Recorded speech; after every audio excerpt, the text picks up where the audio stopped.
Hi, hello, it's me, your dog, Howard Coyote, the Backstreet Chimera of Stray City, and I am joined with my friend, Luna. Ow! Hello. I'm going wolf mode apparently. Yes, I've corrupted you enough. It begins. Hello, everyone. But Pixel, congrats on claiming first. You get the first Indeed. bite of the bone. Whose bone? I don't know. That's up to you, I guess. Also, welcome in, Paulo. And Gretchen. Hello. I hope y'all are having a good day. I have pretty much been working since I woke up at noon, which is way too early for a dog like me. Crazy early. Up at the crack of dawn, practically. I know. Like, do people even exist pre-noon? I don't think so. Uncertain. I never see them. If I don't see them, they must not exist. Mm-mm.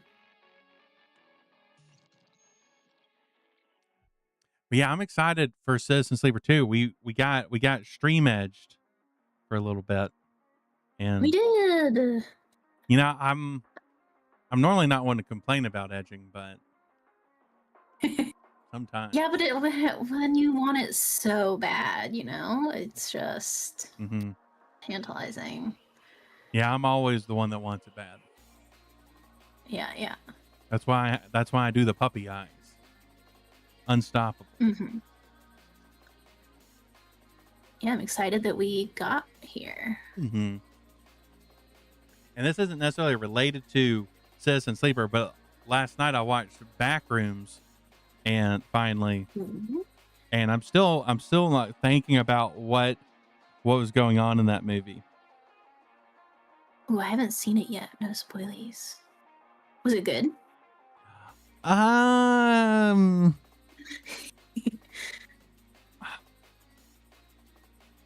yes. Hmm. Yes, asterisk.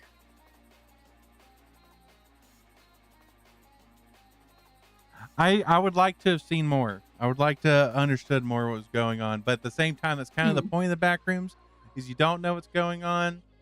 Mm-hmm. I did the cinematography. I really liked that. I think they had some really creative shots, like with perspective and stuff. I think that was really good. Cool, cool. But Yeah, I don't know anyone else who's seen it, so I haven't heard. Like, I've heard what people say online, but I mm-hmm. don't usually listen to people Yeah, yeah. unless I know them. So I'm never sure. Like I'd say, if you've seen anything Backrooms related before or interested in the Backrooms, I think it's definitely worth watching. I think the cast did a good job with the Mhm. characters. Are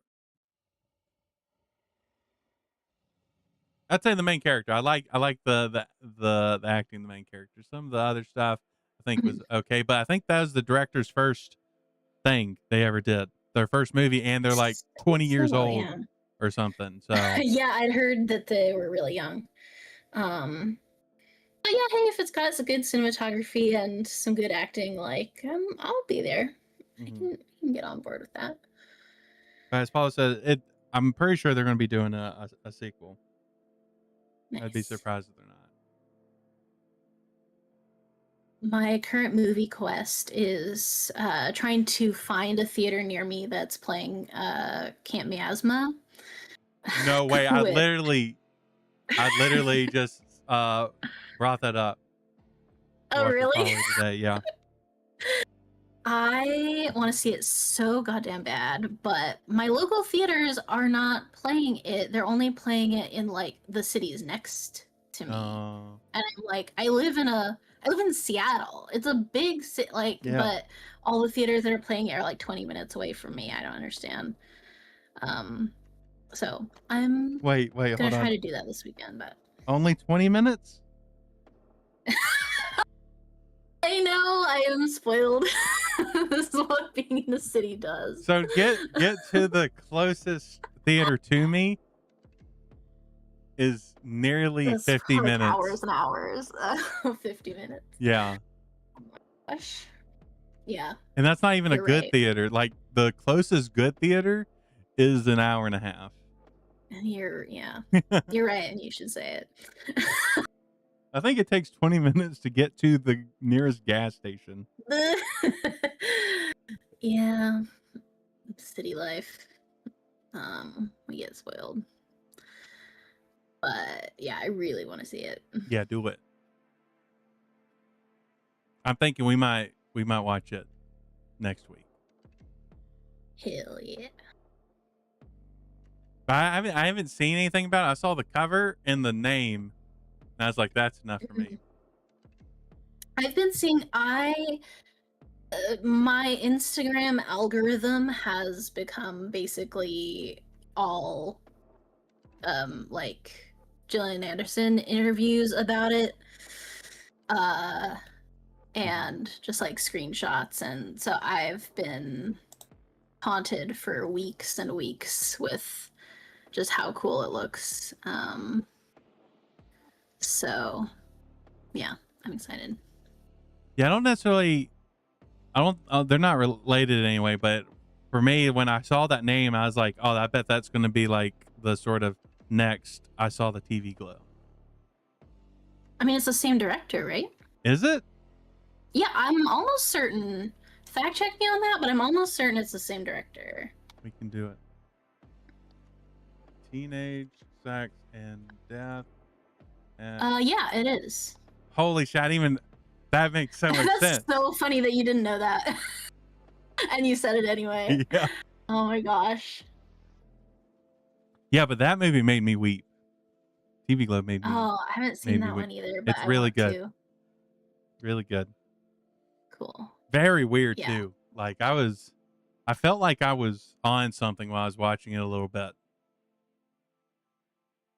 but like in a good way. Mm-hmm. I was like, oh no, I can feel my childhood bubbling up in not a good way. Here it comes. Oh my gosh. Yeah, but if people haven't seen that movie, I would highly recommend it. It was probably like the first I wouldn't necessarily call it a horror movie, but like I think it's like in the genre. But it was like the Mhm. first one I'd watched in a long time. I was like, holy fuck, I've been missing out. Ah, cool. It's good to know that it's good. I want to see that. Hmm. There's been so many good horror movies lately. I feel like there have been a lot of them coming out. Someone recently sent me a list of like the top 10 horror movies just from this year, and I've been meaning to go through it because I feel like there's a lot of good stuff coming out. Hmm. And honestly, I'm still a bit obsessed with Obsession. See what you did. Yeah. Like just the faces the actress made, the main actress is still it just sort of it sticks in Mhm. my head. Yeah. And the fact that it was directed by a like YouTube Shorts comedy duo. Really? Was it? Yeah. Oh my gosh. Was weird is like I'd heard that they did YouTube videos before doing Obsession, and I had watched Mhm. a bunch of Obsession stuff like video essays and stuff. But then I noticed I saw like I was going through YouTube Shorts and I saw the director. I was like, wait, what am I seeing right now? And it was like just stupid sketches, sort of like Wow. almost Key and Peele esque, Funny. but obviously not quite as topical as Key and Peele Mhm. can be. 25 stream streak in your Gorpin? Hell yeah. Richard Gorpin all over the place. Only 5. Well, those are 2 movies I need to see that was it Peele that did Get Out and Think Us? so. I think that was the next one was Us. Yeah. I need to watch Yeah, those. Jordan Peele. Yeah. I remember I really enjoyed Get Out when it came out, but I haven't seen it since then. Yeah, all the trailers for it look really good. I don't really get motivated to watch stuff unless I'm watching it with people. It is, yeah, can be hard sometimes. I also have a few things. Like I'm definitely going to see the Resident Evil movie when it comes out. Next month? Yeah. Nice. The last Resident Evil movie, the like Raccoon City one, it wasn't great. I'd watch it again, but that's just because I'm a slut for Resident Evil. Sure. Yeah. Like That's a whole like series and franchise that I have no experience with, but feel like I want to know more about. Just because it's so everywhere.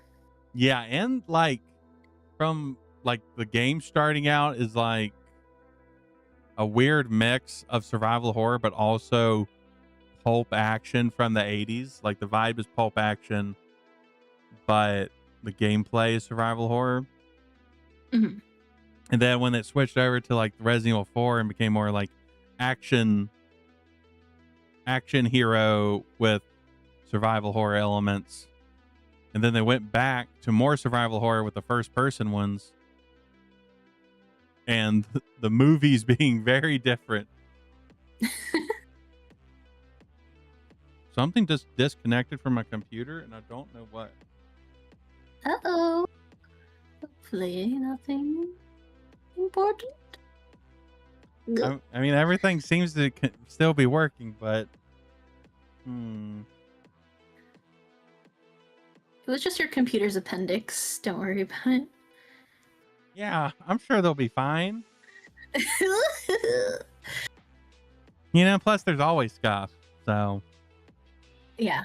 What is a stream if there is not even one scuff? it's the mythical stream. Haven't been found yet. If it ever is found, it will probably be taken down with pitchforks and fire. Right. We can't let them exist. It's too pure and too good to live. They're too powerful. We must take them, rip their virtual flesh in twain. There's a Hellraiser joke in there somewhere that I'm searching for and can't find, but I know it's there. You opened the box, and I came. I love them so much. Have you drawn any Hellraiser stuff before? Sure. Well, kind of. I have drawn some people's Cenobite OCs before. If that counts. I think that Not counts. official fan art, but I feel like it counts. Yeah. Yeah, I feel like I need one. But I fear that it would be revealing of me. Well, isn't that the whole point? Yes, it is the point. It is the point. I encourage it. I'll get there. I'll get there. Welcome in, Izzy. I hope you're having a good day. We're just talking about Hellraiser and why Luna needs to draw Hellraiser. Draw the Cenobites doing Cenobite things. I was never too much into Hellraiser. Like, I had watched them because I pretty much watched every old school like horror movie from back in the day. But I did really like the newer one that had the lady Hellraiser. Yes, that one was really good. I really liked it as well, and I am a huge fan of the original too. And I thought that I wouldn't like the new one, but I ended up really liking it. It's just that it's not a remake; it's just a different movie, and I think that that's good. Yeah, if it were just a remake, I wouldn't have liked it, but they did some cool stuff that I did enjoy. And I did watch a video essay that talked about is talking about the newest one, but is also talking about the older ones, and also with the book that they're based off of. And the only thing really stuck with me was that semen was used to summon the Cenobite originally. Yeah. Instead of blood or whatever that was in the movie. Cliven's a nasty man. I say with so much love in my heart. It's okay, Izzy. We'll put the blindfolds on for you. Yeah. You can go hide in the puppy bed.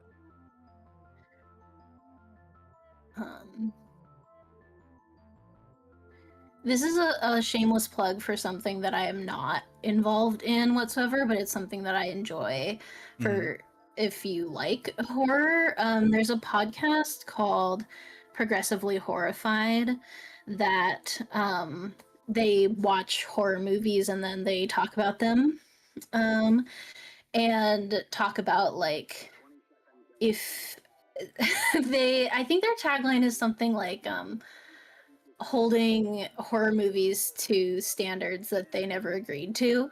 Hmm. So they basically just ask, like, is this movie feminist? How does it treat queer people, people of color, Hmm. like, all these things, and also just like, is it any good? Hmm. And they're all really funny. I enjoy it.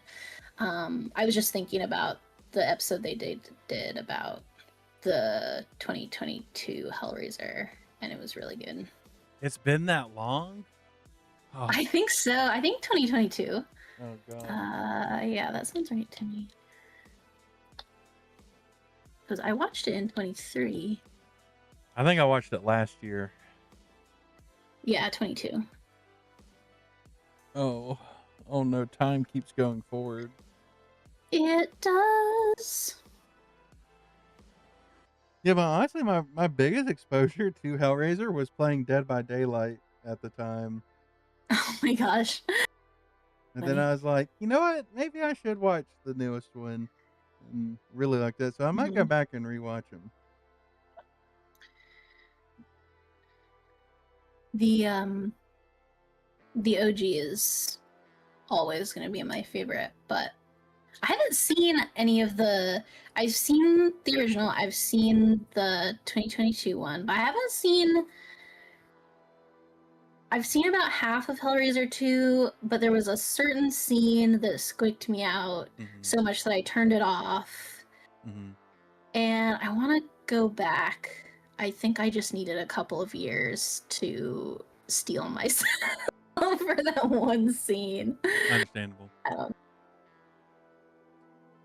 Yeah, I could remember watching when I was a kid. I don't know. Maybe I was just too young, but it didn't bother me. Or maybe my brain was just. I'd already watched a bunch of horror movies by then. Like I'd watched Alien, Poltergeist, uh,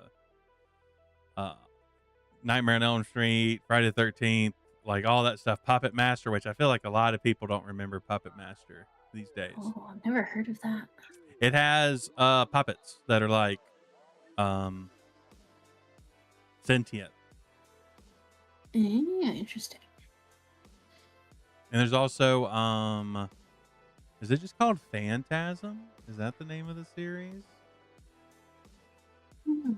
Let's see. Phantasm horror. Yeah, yeah, yeah.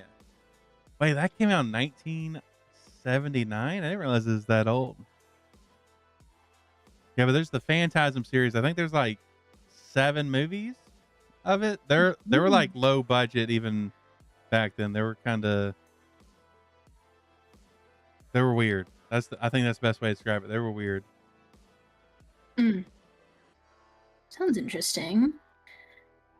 I've only gotten like into horror in the last couple of years. I feel like I mentioned this on a different Citizen Mhm. Sleeper stream that we did, but I have like I have to put all of these things on my to watch list because there's so much horror DNA that I don't have yet in my Mhm.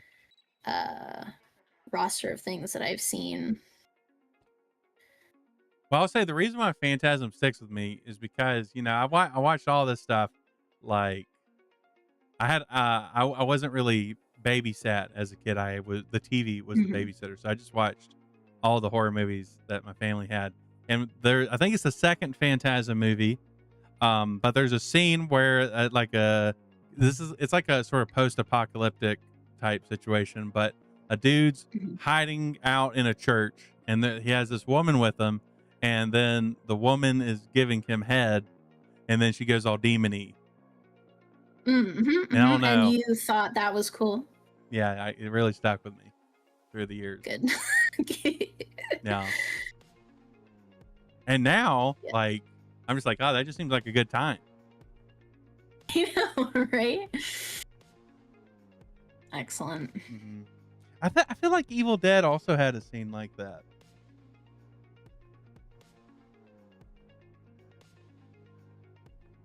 I might be wrong though. It might have been like a faux Evil Dead movie because there's been a couple. Oh yeah, don't you laugh at me, Paulu. My brain has latched onto many many things over the years when it comes to movies, and they're all lewd. I support you. Yeah. I mean, who can blame me? I don't know. Nobody. I'm a dog.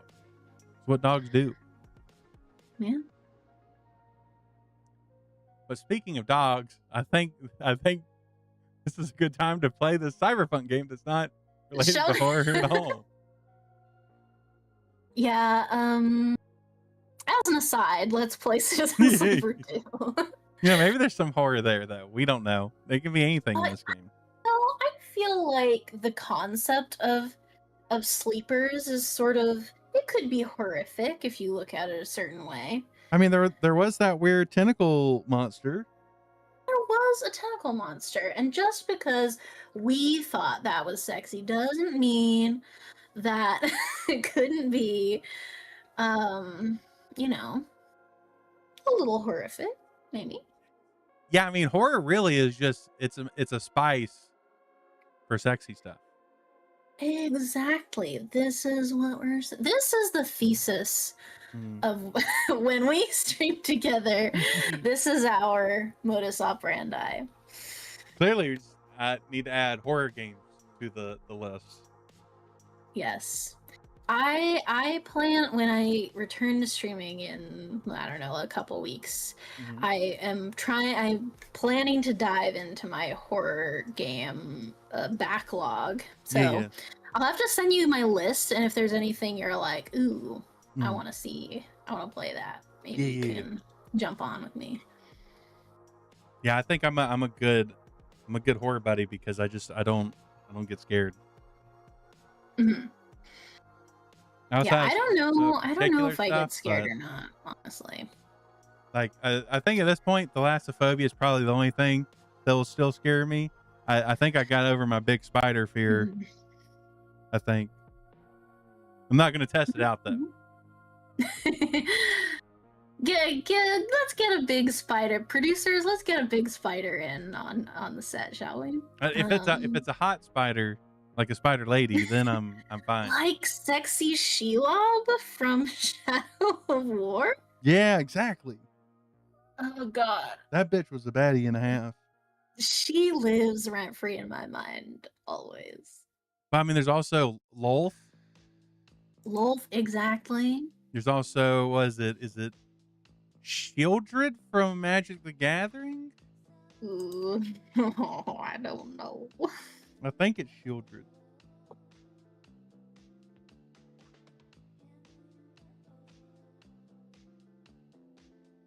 It's like Shieldred. Shieldred the Apocalypse. Shieldred, yes. She's got the big horns that we like to see. Yeah, it's good to have handles. Yeah. Especially for a dog like me.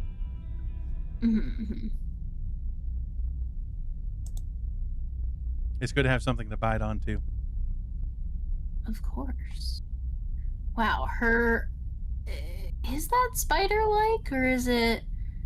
It's almost crab-like, sort of. Yeah, honestly, she might not be.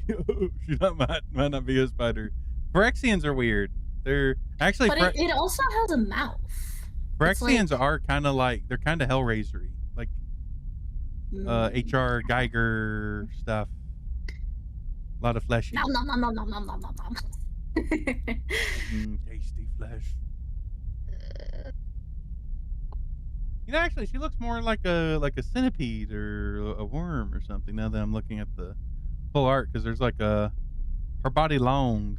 There's a long, yeah. Well, there's like a foreshortened version that has like a face, and then there's the long version. I guess one of them is she asked her partner if they would still love her as a worm, and they said yes. So she made the change. She's like, all right, then, you said. So we're doing it now. The worm turns, and so do I. Exactly. Okay, okay, I didn't know. I don't remember there being Ooh, a difficulty there setting. was not in the Wait, first game, I don't think. let's see. Safe is for those focused on the story, a low risk option. Broken dice are worth 1, higher stress tolerance. Death is disabled, so you can die. I'm still not sure. Could Uh-oh. we actually die in the first one? I honestly don't know. I have no idea. See, the intended difficulty for those happy to be challenged. Broken dice cannot be used. Standard stress tolerance. Death incurs a significant permanent penalty. And then dangerous. For experienced players who want an unforgiving challenge with no second chances. Dice repairs require more components, very low stress tolerance, double energy depletion, and death is permanent. Ooh. I feel like I'm content with the intended difficulty. Mm-hmm. Sounds good. Yeah, I usually like going with intended and then adjusting it. Yeah. What did we play the Exactly. first time? I think these might be different. Are there only 2? Are there? There's 3. I think maybe we were an extractor, I want to say. Yeah, But I I'm do not remember sure there about being that. like a gun thing. Let's see. So the machinist accrues stress to focus in action dice. Machinist sleepers are built to repair and modify automated systems used in corporate resource extraction. Machinists are very skilled engineers, but their isolated work means they often struggle with tasks requiring a direct approach or social engagement. Their focus skill allows them to focus on a single task and boost their dice to excel in it. Sleepers assigned to machinist work are usually diligent, careful, and structured people. Mm-hmm. And then the operator accrues stress to re-roll your action die. Operator sleepers are built to work with drones and remote machines over local networks to perform corporate resource extraction from a distance.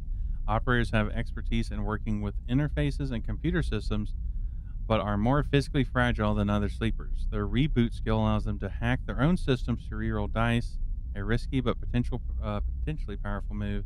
Sleepers assigned to operator work are usually cerebral and precise people. And then the extractor accrues stress to boost your crew dice. Wait, we get a crew? Dice. That's interesting. Oh boy, we've got much to learn.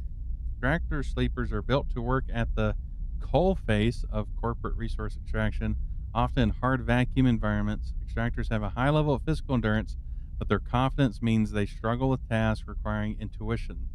Their rally skill allows them to motivate those on their team, boosting their crew dice. Sleepers assigned to extractor work are often confident, self-sufficient, and have a high level of endurance. Yeah, I'm almost certain this is what we were in game 1. Which we could do something different, or... Yeah.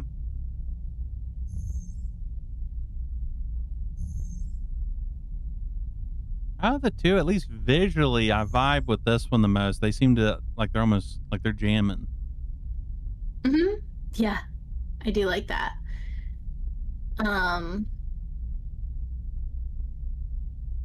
Yeah, I think this would sound good to me. We're doing it. Oh, that's so loud for me.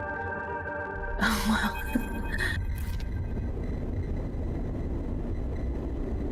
Actually, that makes me wonder, did I... 'Cause I tinkered with some things, as y'all might have noticed, and I wonder if my tinkering, if I forgot to... No, we're good. We're good.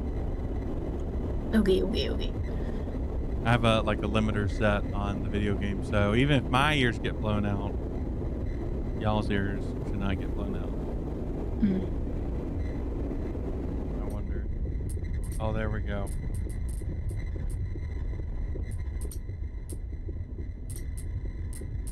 gets better.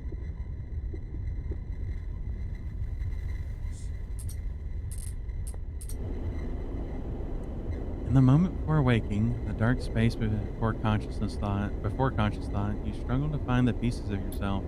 Usually these pieces come with a particular cadence, each appearing sequentially, like the boot process of an old terminal. First, your body, artificial, compromised, but relaying sense data all the same. In this context, the breeze of air filtration, the soft contact of your breath in zero G, then emotion coming into focus, coming into your body, bringing with it the first instinct, the one that has framed your past 100 cycles, fear. But that familiar sequence does not arrive. Instead, you are unmoored in space, your body distant, your context silent, even your emotions somehow obscured and shattered. Among all that disarray, only one familiar thing arrives, the fear. It is a scrambled, panicked fear, a drowning fear, a falling fear, fear that makes you reach desperately for any stable point. It is the fear that tells you something is wrong, something is very wrong with you. Wake up, sleeper, the voice is whispered in your ear, an act that makes you suddenly aware of your head, pulsing in pain, your body rigid with tension. Sleeper, a familiar name, a mind copied, emulated, a body built, implanted. One person, sleeping, until their debt is worked away, their double being made to work, to be consumed, and eventually to be destroyed. A proxy, an emulation, a sleeper. That is what you are. But you escape. You remember that now. Broke free of your corporate creators, SNR, in search of a future. You cannot remember the details of your escape, but you know the fear has been with you ever since. All of a sudden, you remember you have eyes, and your eyes flicker open. Pale eyes and a pale face. Lane. The name comes with its own specific sensation of fear, one you recall from instinctively. Sorry to interrupt, with a sharp smirk, but this ends here. I'm just going to say it. Lane is hot. Lane is very hot. Yeah, I wanted to let you read, so I didn't say it, but in my mind I said meow. Mm-hmm. Big meow. Woof woof. Ruff, ruff. Yeah. Yeah.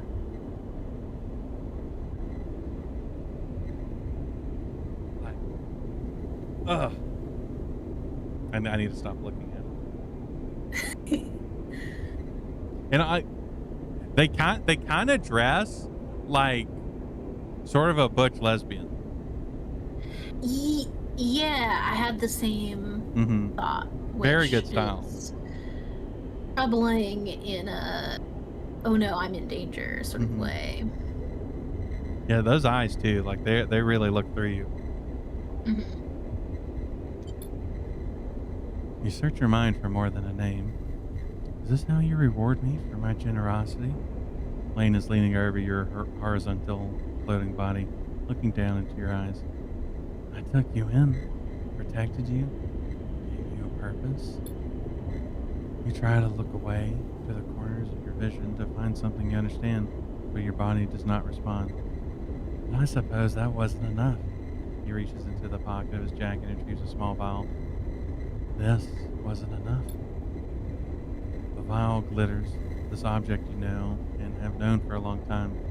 Stabilizer, the drug that keeps your artificial body, your emulated mind, your inevitable decay, the only balm of your planned obsolescence.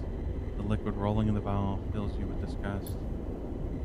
Lane pockets the vial. But it would be wasted on you now, after what you've done to this body of yours. He looks at you with a palpable disgust.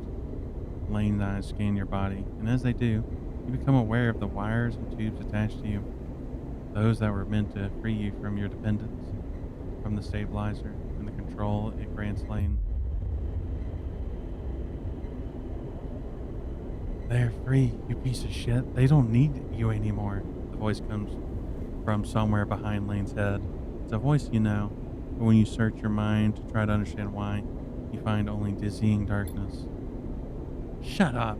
Lane barks the command, and you hear the sounds of impact, of pain, from elsewhere in the room. You try to move your limbs again, and this time you feel a flicker, a twitch of a finger. You feel the extension and compression of synthetic muscle. Free, are you? Lane smirks. You were free when I disabled your tracker, when I gave you the stabilizer you needed. He scans your body with angry eyes. Now you are free.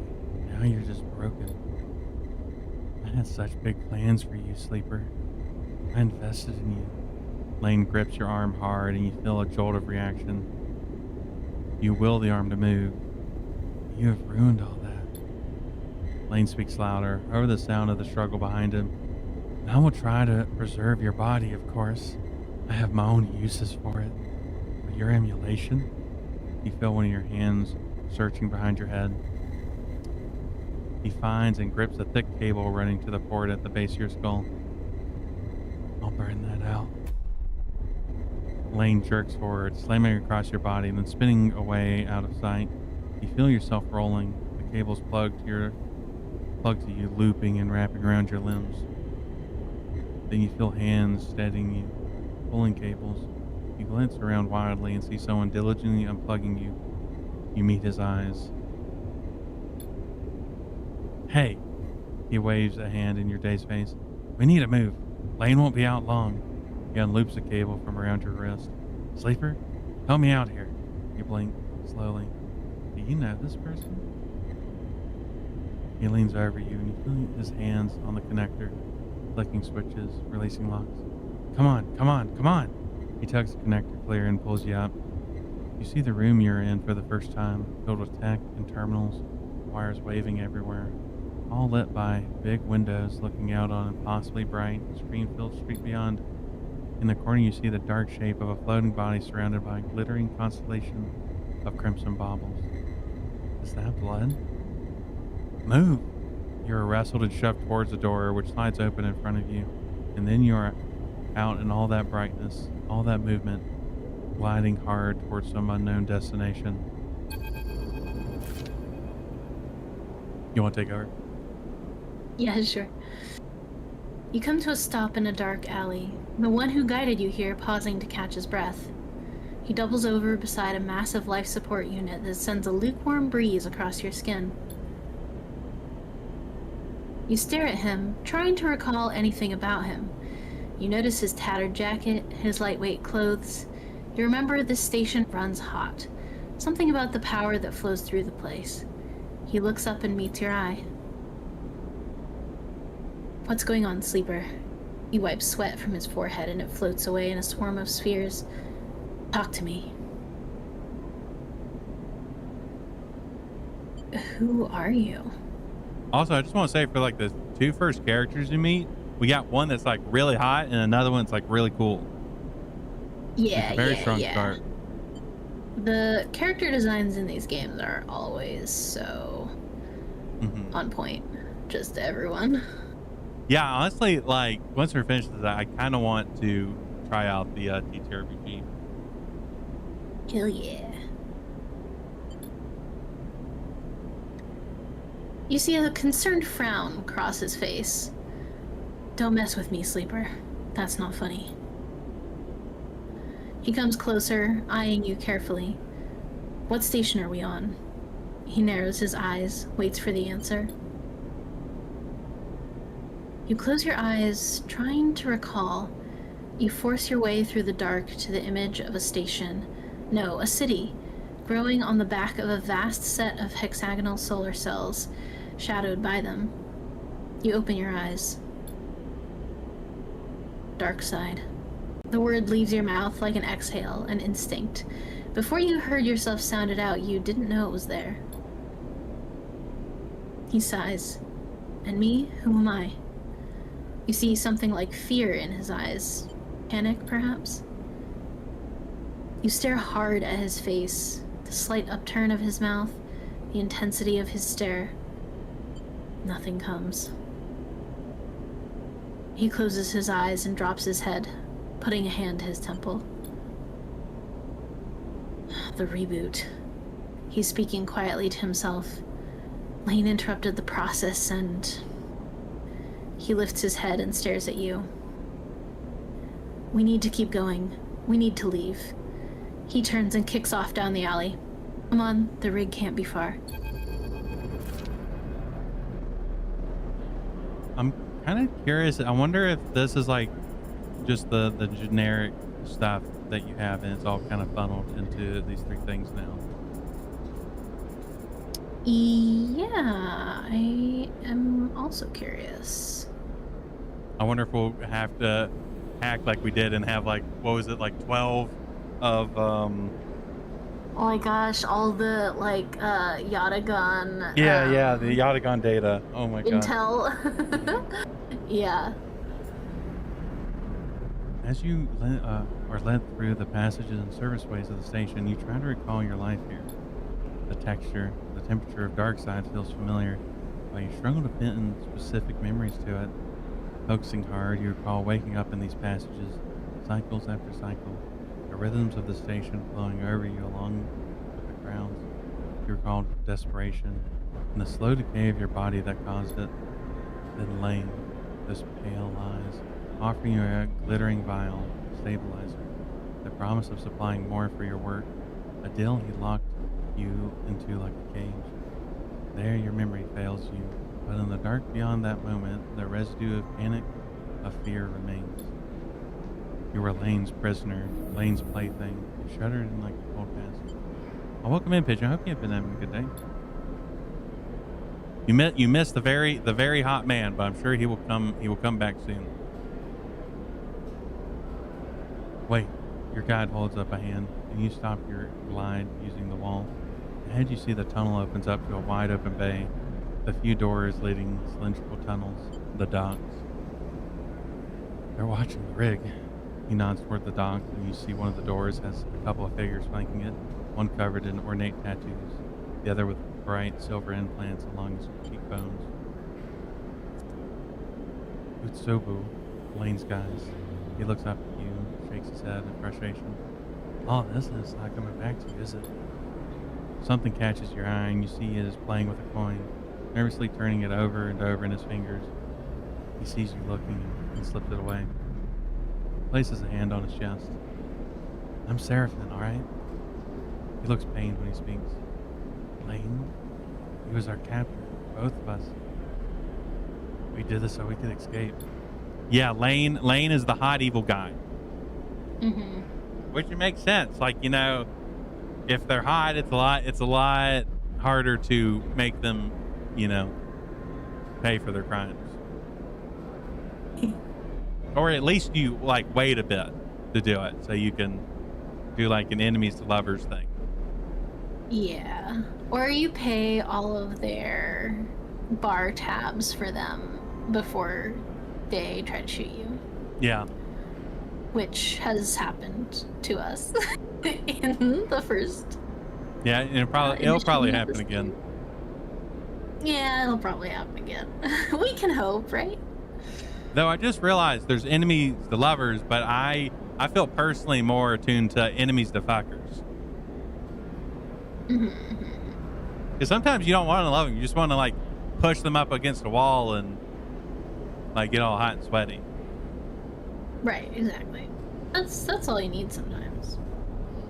We need to reboot you to break your dependence on stabilizers. He pauses. You know what that is, right? You nod meekly. Lane interrupted me back there. The reboot didn't complete, and he sighs and shakes his head. We can still make this work. He looks back at the docks. I'll lead them away. You get the docking bridge open. We make it to the rig. I know how to get us in. Got it? He searches your face for a sign of recognition. Yeah, I got it. Get that door open. He pats you on the shoulder. I know you can do this. Seraphin kicks off hard and glides into the docks. Over here, shitheads, he bellows to the guards as he barrels through. They immediately push off the wall, giving chase. Oh? Tutorial. During scenes, you may encounter skill checks where you can perform certain actions using your skills. Like the dice actions you will encounter later, skill checks can have a positive, neutral, or negative outcome. The better the rating of your skill, the more likely you will succeed on the check. The odds of success are displayed when you select the check. You can see more info in the guide section at the pause menu. Okay. Okay, so hacking the We would door. be much more suited to hacking, it would seem. Yes. I wonder. What's this do? Okay, there's our drives. Hmm. There's push and glitch. I'm assuming that's our stress. Yeah, probably. That's energy.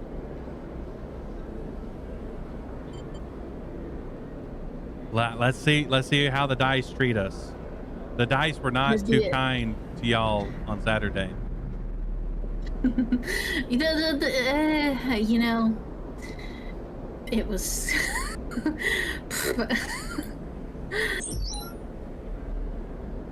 There we go. I really like That's a that good first. the how the animation of that. Yeah, that was good. You shift to the control panel, your fingers dancing across the keys. Without thinking, you access the maintenance layer and trigger a fire safety vending procedure. The panel drones out a klaxon and the door pops open with a hiss. Go, go! Seraphim flies past you through the doorway into the docking tunnel. You turn to see the two guards approaching fast across the docks. You quickly glide after Seraphim. Seraphim is already at the rig's door and putting an entry code. The rig's door scissors open and you both rush inside. Quickly! Seraphim grabs you by the arm and drags you up to the cockpit, the ship's layout hazy in your mind. He dumps you in the flight seat and straps himself into his own. You see him tap a series of buttons as he does, talking to himself. Come on. The rig's drive rumbles to life, and Seraphim slams a button on the console. You feel the force of the ship acceleration as it pulls away. We did it! Wow, there we go. That was so much quicker than in the first one. You know, took forever to get off station before. Shall I? Yeah. As the ship glides into place on the connecting bridge, its automatic systems nudged there by the port's docking protocols, you feel a sense of relief. Seraphim burned hard out of Darkside, and you dropped in and out of consciousness in your seat as the rig made its way across the belt. But now, with open space between you and Lane, you feel fresher, more awake. Also, this music slaps. I know, like, what the fuck? I do need to adjust it. I think it got surprisingly loud.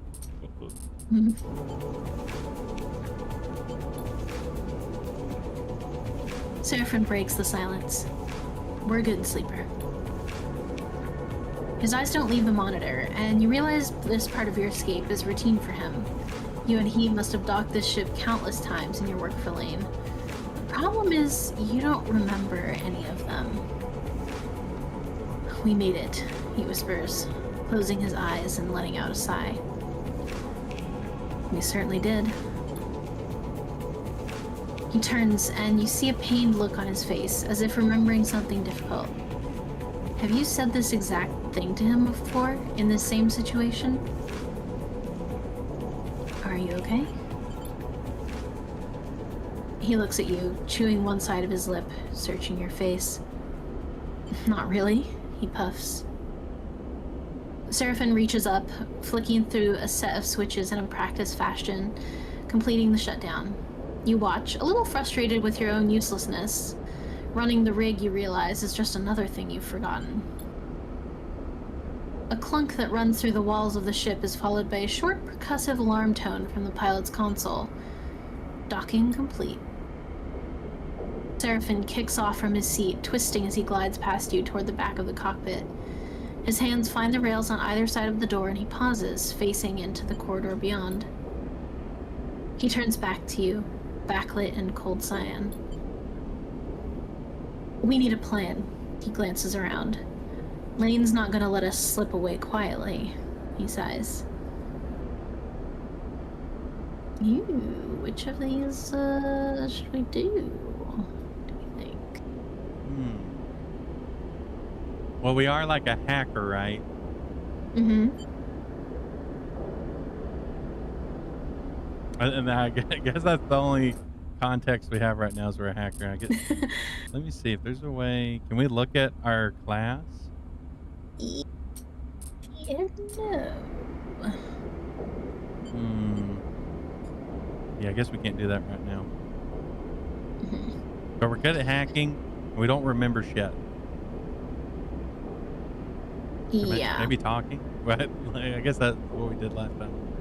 Always asking more questions. We we did. Yeah, we were quite the question asker. Yeah, I think either talk or even hide. Like maybe we can try to conceal ourselves somehow. I feel like running has never worked Yeah. in this Yeah. game. Um, Well, hiding kind of makes sense if we are a hacker and we're not like physically, you know, strong. That's kind of yeah, our weak spot, I think, is our body. yeah. Try that. Seraphin glances around. I hope you don't mean on the rig. He smiles a little, his teasing still a little unsure. His smile fades. Maybe. But on the approach, Hexport looked like a pretty small place to disappear into. We have bought ourselves some time. He glances through the cockpit window at the blinking lights of the station. You may not remember Hexport, but I do. And there are plenty of opportunities here for us if we can keep our heads down. He turns back to the corridor. That's what we'll do. He pushes off and glides toward the main lock, and you follow, pulling yourself along, hand over hand in 0G. We already emptied the tank on this thing. He slaps a hand against the ship's insides. So we need to refuel, and that won't be cheap. But if you and I know one thing, Sleeper, it's how to work. I'm gonna get myself reacquainted, see if I can turn up any old connections. People that might throw us an easy contract. You, he glances back over his shoulder, you keep out of trouble.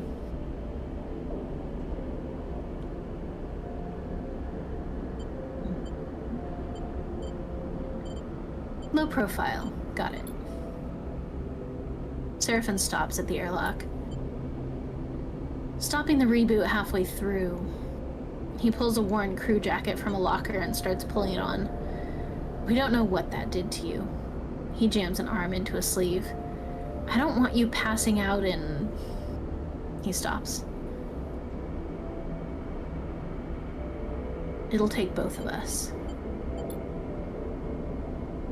Seraphin sighs. I hate it when you're right. He grabs another crew jacket and thrusts it at you. Just put the damn hood up, will you? You take it and slip it on.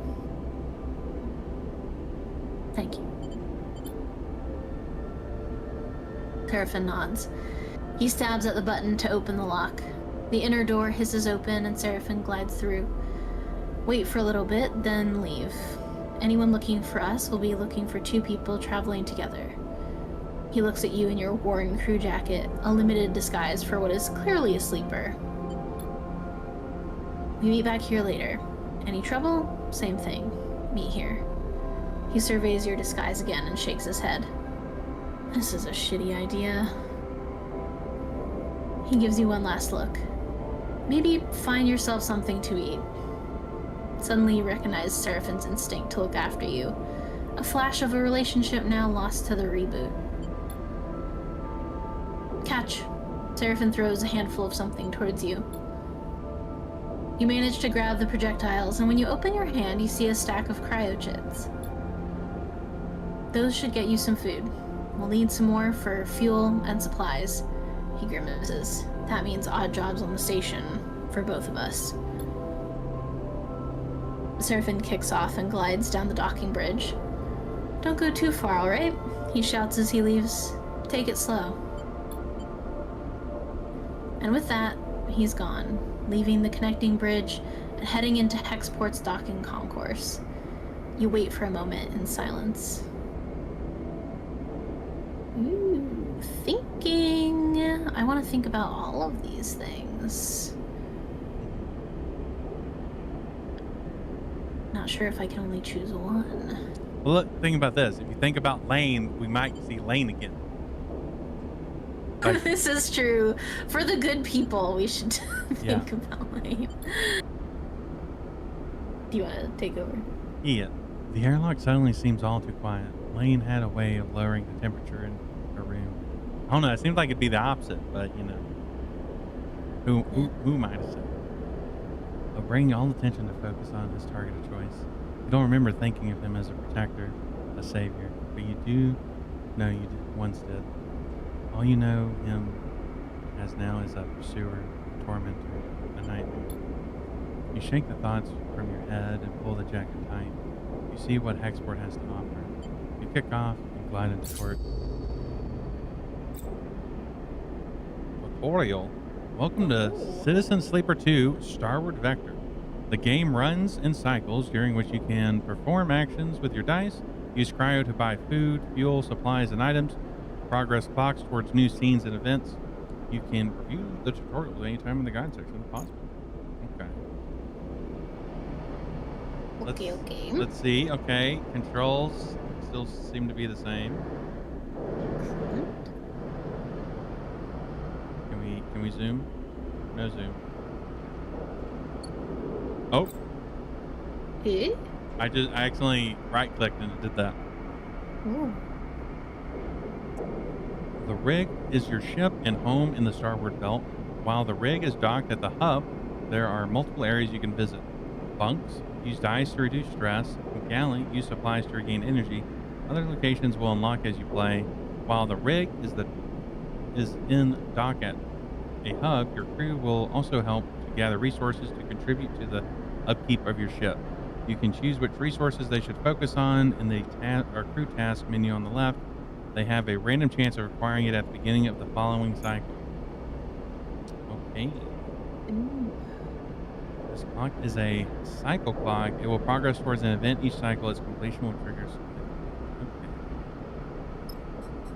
Okay. There we can look at ourselves now. Oh. Oh, excellent. Welcome to the character screen. Here you can upgrade and configure your sleeper. On the left, you can upgrade your skills to improve the skill modifier applied to your dice when you undertake an action. To the right, you can upgrade your push, unique or class ability of your class. Bless you. When upgrading your push, only one upgrade at each level can be activated at once. You can configure which upgrade is active only while at the hub. Oh, that's interesting. Yeah, I think I kind of like this a bit more where they're separated, where you're not having to choose. No dice damage on push reroll or reroll plus 1 dice. Ooh.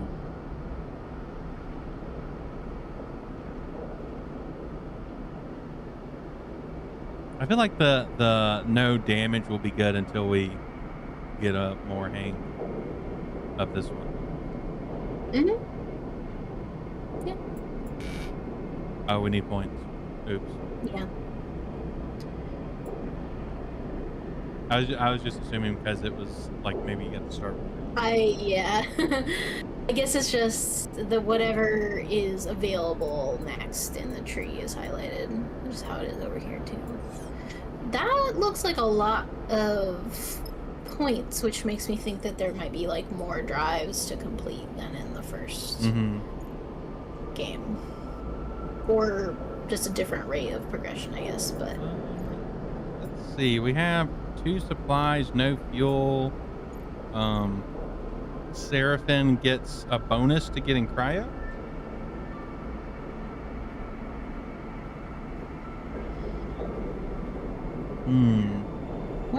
what do those buttons do? Are those buttons?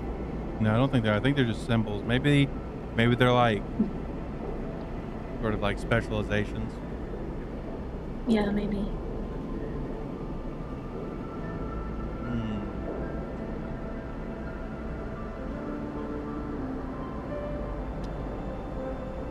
I guess maybe cryo, just because he gets a bonus and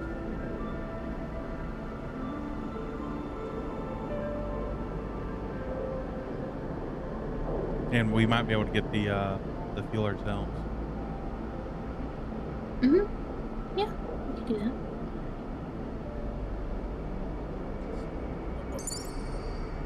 Did I click it? Oh, wait, hold on. Oh, it's already selected. Oh, Oh, I see. So it's whatever one is selected. yeah. Okay. Wait. What? So that one gives us cryo. What do the bottom two? Just fuel Fuel and and supply. supplies. What is the middle thing in our inventory that we don't have any of? That is fuel. Oops. Oh, that is fuel. Okay. Maybe we maybe we should have crew doing that. I don't know. Let's say the cycle clock. On the run, you put some distance between you and Lane, but you are sure that he'll close the gap as soon as he is able, and that is 20, about. Mhm. Okay. Good to know.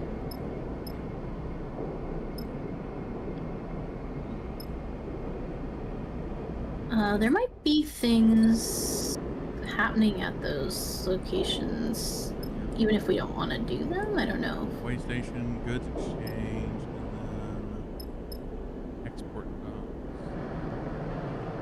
Let's open this. Whoa! Face! Yeah, I wonder how big this map is. I am so curious. Then what's this? Okay, that just takes us there. Yeah, I guess we can click on something and see what this is. Make a meal. Supplies are typically saved for contracts, but when food isn't readily available, you've got to use what you've got to find. And that uses supplies. Yeah. Rest and recover. Sometimes it is necessary to rest, or at least try to, in the compact bunks of the rig. This will help you reduce stress when not on a contract. And that just uses dice. Okay.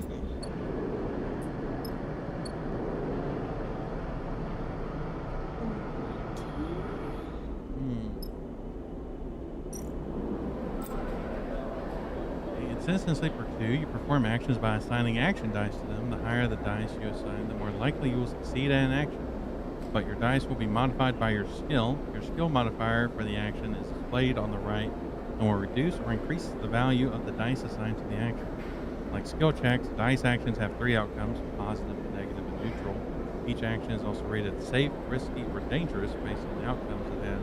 The more dangerous an action is, the more significant both its rewards and consequences are. For more information on dice actions, check the guides on the policy. We have chat to the crews. There are plenty of crews milling around the docks and moving cargo. They could be a good source of info. And then explore the docks. Technoport's docks are a dizzying mess of braided cables and flickering signage filled with busy spacers. Exploring is both thrilling and intimidating, and that gives us Hexport connections. The Hexport docks run with life. There are contacts to be made here, you're sure of it.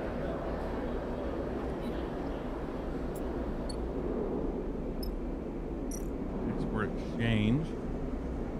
Scrap trade. Oh, I wonder what that symbol means.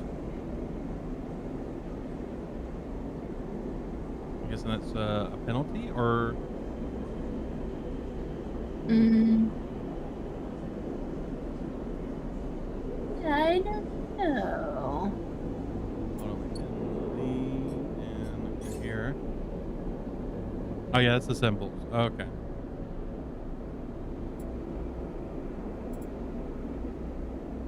Hmm. Interesting.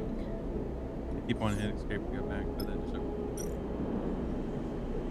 Trade scrap. Trading scrap is all about identifying materials and cleaning up components. It's an engineer's job more than a trader's. Then press the brokers.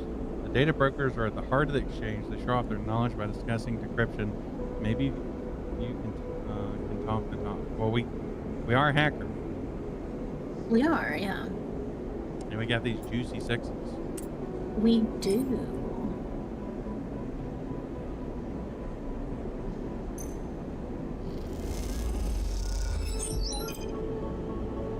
You just progressed the clock. Clocks track the progress towards a positive or negative events. It can be filled by performing actions or by passing the cycles.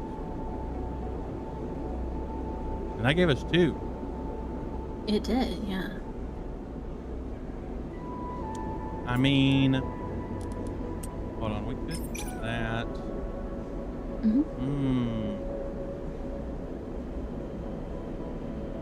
Do we want to risk it or do we want to guarantee it? And that way we'd still have 3 actions left if we use the 6. Yeah. We could use a 6 here because then we'd be guaranteed to get this rules of the exchange clock done.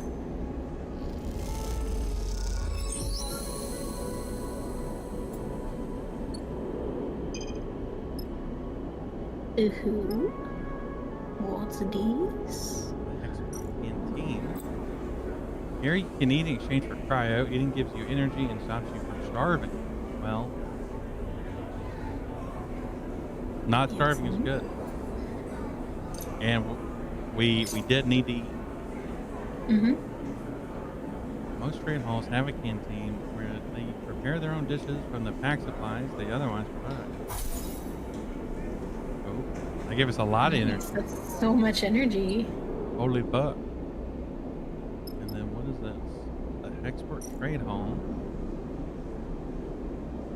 Okay, so we can buy fuel. It's interesting how cheap fuel is. Yeah. So we have buy fuel. Not as much as I would have thought. Fill fuel, buy supplies, and fill supplies. Oh, I see. Okay. Okay, interesting.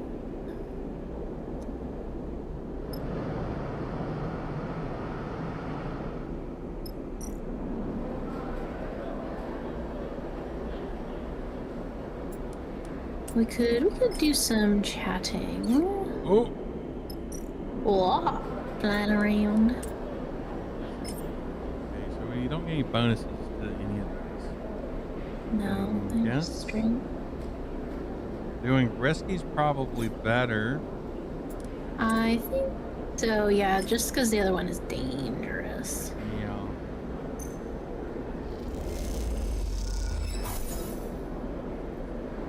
Okay, working on it. I'm curious what the negative effects of this one could be. Maybe just stress or, I don't know, energy. Okay. Location discovered. That's exciting. The bins. Ooh. Chaotic Oxide Bar. So we have Play, Star, and Stoker. For a second, I thought that said Stroker.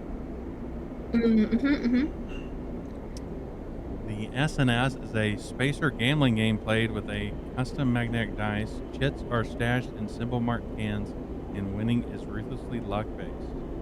And then buy a Ben's Fry, a plastic bag of flash fried salt fleck tubers.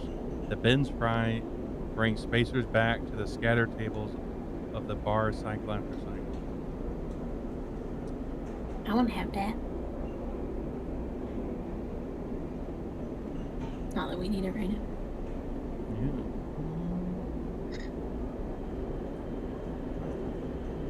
And this isn't a repeatable action, it looks like, so I guess it would just give us money. Presumably, yeah. Wait, we have the thing to reroll, right?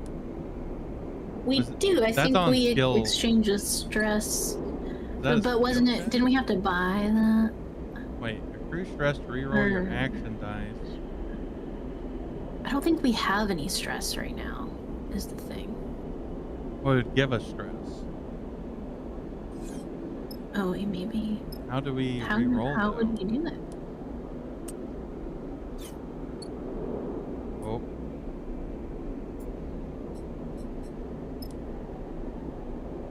I'm not seeing a way to reroll. I wonder. Maybe it's at the beginning of a day. Maybe.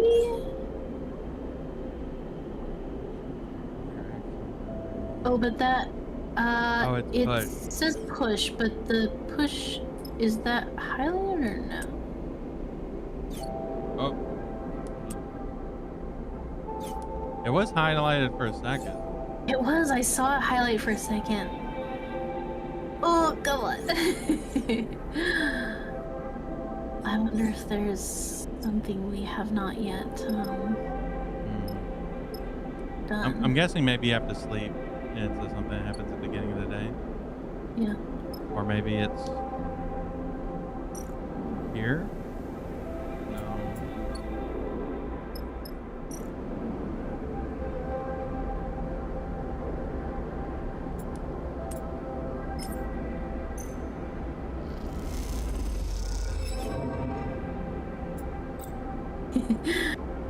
We are so unstressed that we couldn't rest.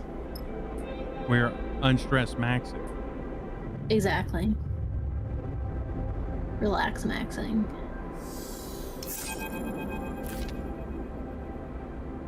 I think this is you. Okay.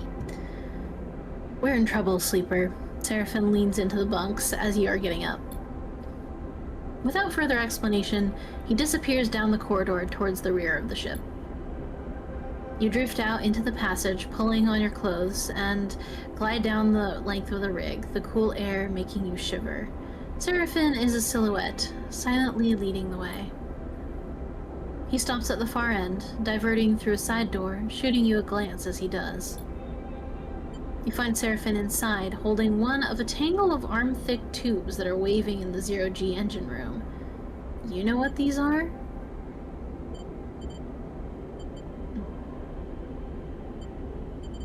No, tell me.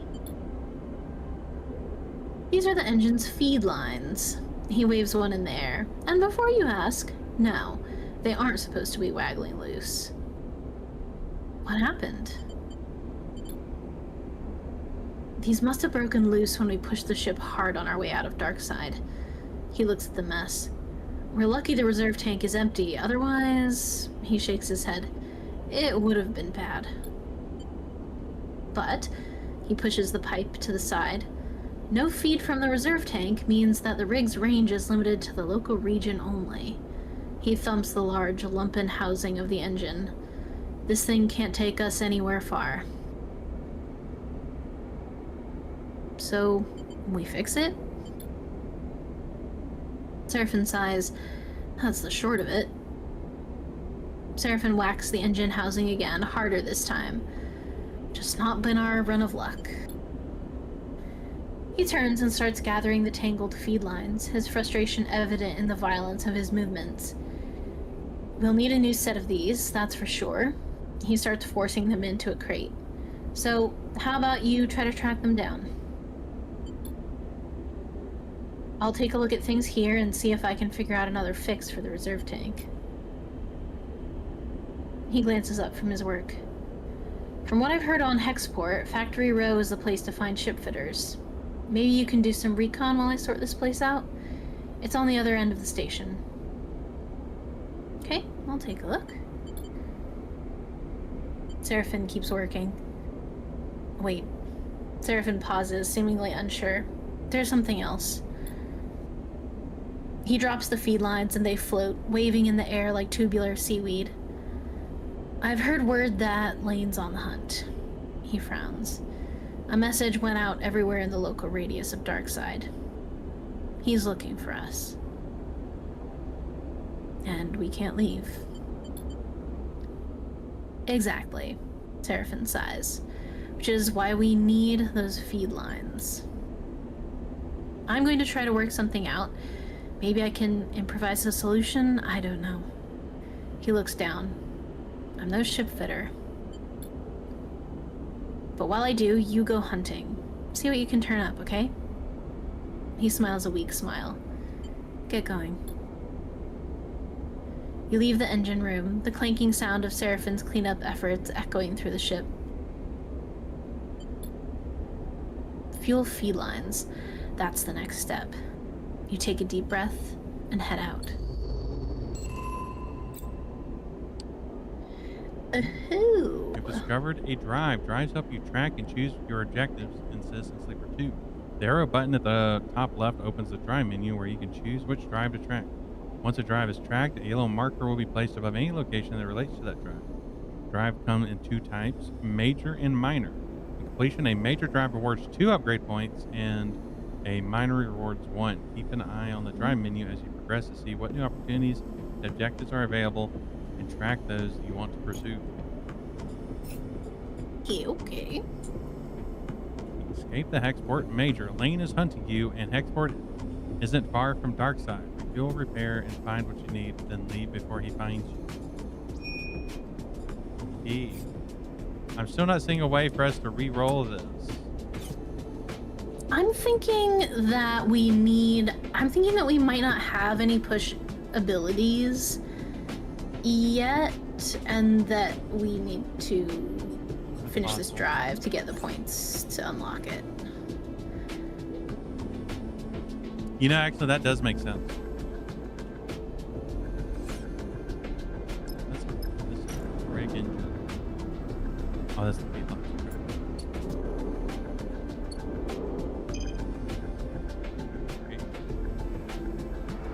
Is it that one over there?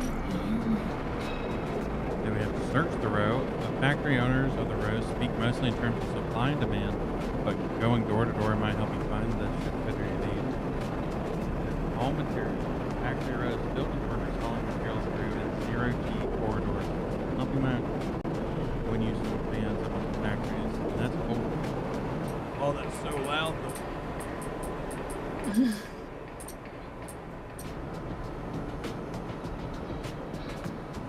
Press is flyer. The export factories are picky about who they work with. Press is a key currency if you want to find a ship fit.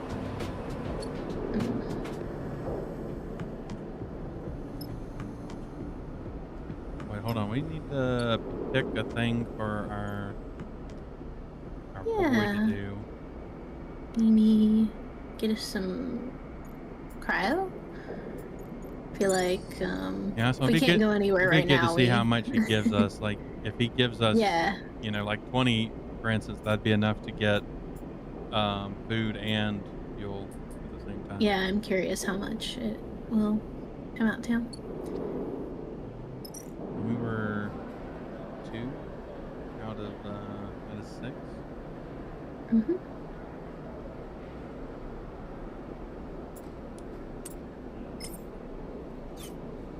We could use the 6 on that dangerous one. Yeah.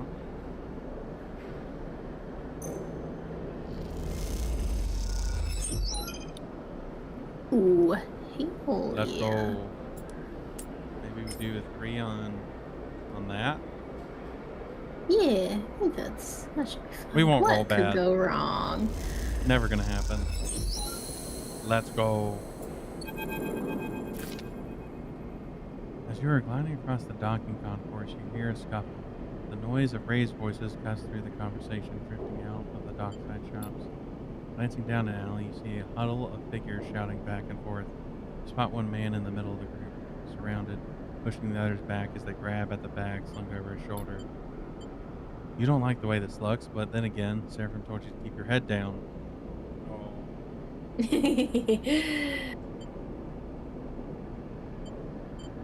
Positive. Well, we have a chance with that. Yeah. Yeah, 75% chance. Let's do it. Nothing bad happens. Let's go. You look around for something that could break up the fight, and you see the thick cooling pipes running down the alley wall. You quickly try to understand the system and choose a valve to start spinning. As you do, the system begins to vent in sequence down the alley, violent jets randomly bursting into the air. There's a scramble in the alley, and you spot the figure who is being attacked drop down to the alley floor. Then your vision instantly fills with pale liquid as a jet of coolant jumps out nearby, missing you, but sending you spinning into zero-G. After a few moments, you manage to steady yourself. As you do, you see a clear alley, the assailants having fled, with one figure gliding towards you.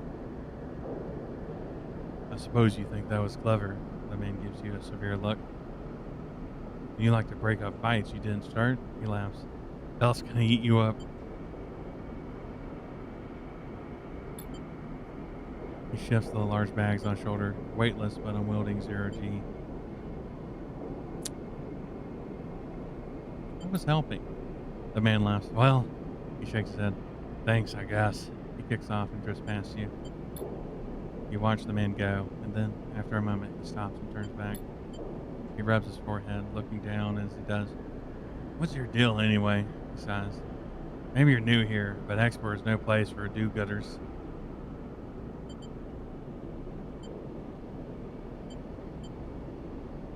I need help. The man raises his eyebrow. So you look for trouble? He shakes his head. You got it all wrong. Look, let's not hang around, all right? The man pats his chest. I'm Femi. He unshoulders one of the bags and pushes it towards you. Make yourselves useful. Let's head. You get the strap of the bag over your shoulder and follow him through the docks, gliding past the concourse towards the connecting bridges.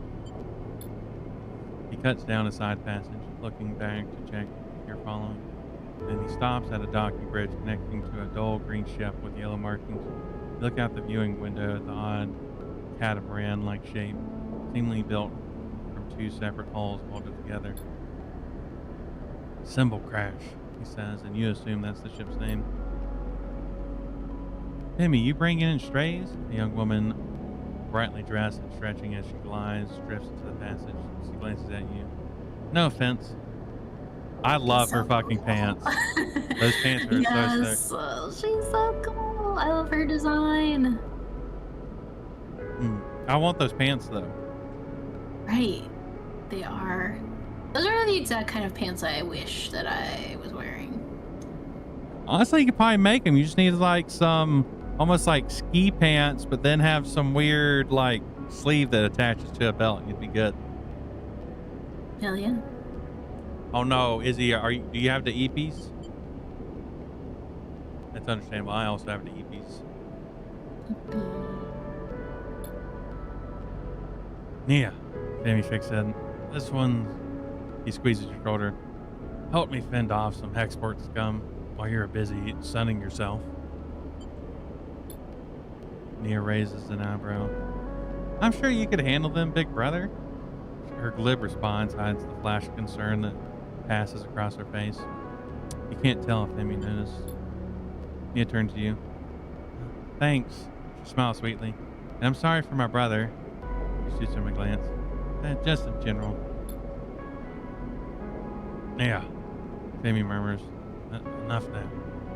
He reaches over and takes the bag you were carrying.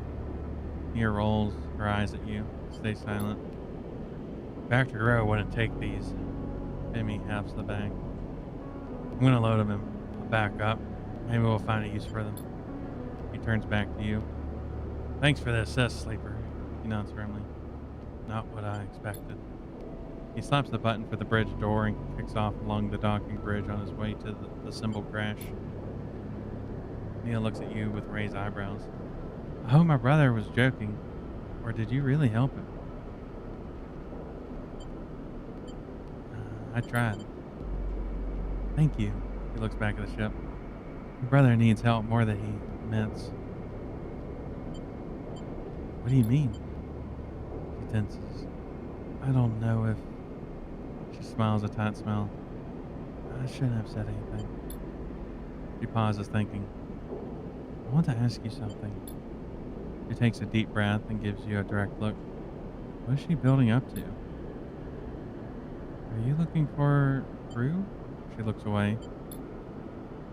Sorry to be direct, but you seem like, well, if you're a export, maybe you're with a crew? She stops herself. I mean, maybe your crew needs crew? Maybe you are looking? I am. She struggles to hide her smile. Then looks back to the ship and then you.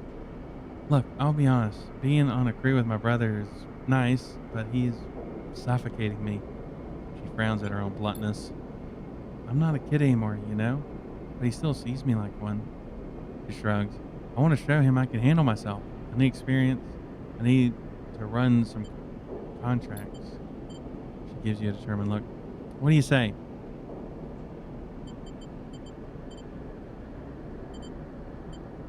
I mean, I kind of want her on our crew, so. Yeah, go for it. I'm a good salvager, all right? You can use me. She smiles. I can spot things, find gaps, weighs in. She folds her arm across her chest. I know what I'm doing. Femi taught me well. He glances back at the ship. Just consider it, all right? Let me prove myself. Suddenly a shout comes from the ship, echoing down the passage. Femi. It makes both of you nervous. Neil looks in his direction. I should go. Pushes off towards the docking bridge. I'll be waiting. He gives you one last chance. She departs, then disappears into the docking bridge, leaving you alone in the passage. New crew available. Ew. That's cool. Let's see what is here. Where was she? Great loading.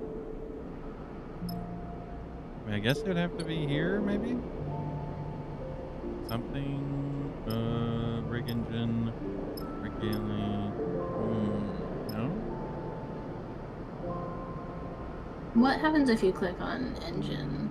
Was that available before to look at? Yeah, this is for the tubes. Oh, I see, when we get the tubes. Okay. Maybe here?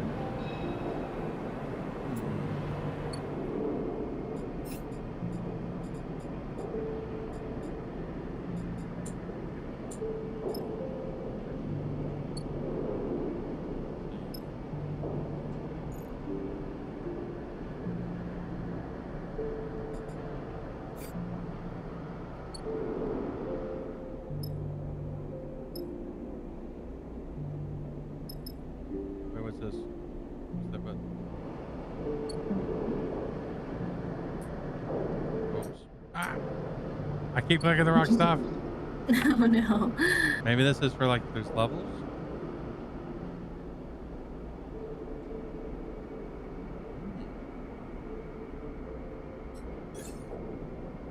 Anything here? Maybe it pops up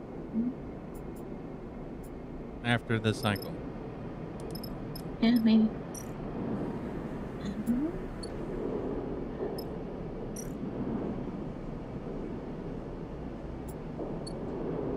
Okay. What do we want to do with the rest of our Next things? here. Freight loading. I'm assuming that just gives us money. Presumably, yeah.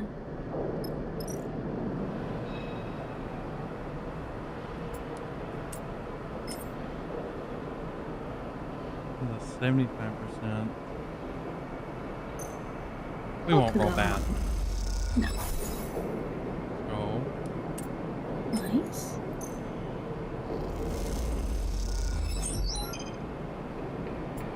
And that's going to be just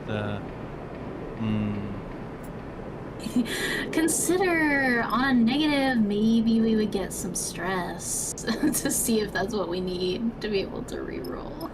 You know, Although that's we only true. have one dice left, so it wouldn't matter. Sell raw scrap. Triple S is constantly processing scrap for the factories in the row. They'll pay good money for raw hull plates. Data diffusal ship. All scrapyards have paid data diffusal work to offer, as old tech trends to be laced with protocols and countermeasures that need disabling. Oh wait, we could. Yeah, that could be a 2. It'd still be a neutral negative. Then twin scrap solutions, or triple S, as it's known locally, is a chaotic and slightly terrifying scrapyard where open shifts are always available. I guess we can just use it to rest again. Yeah, I suppose so.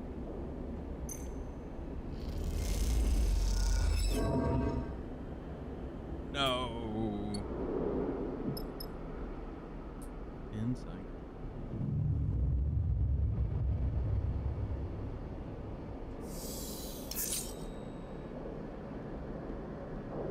Okay, so we got 8 cryo from that. Okay.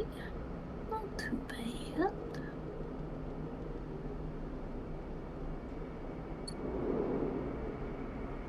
Let's see, and still not seeing a way to recruit. Maybe, what if we do this? Maybe we can recruit from here? Active contract. Belt unavailable. Okay. Hmm.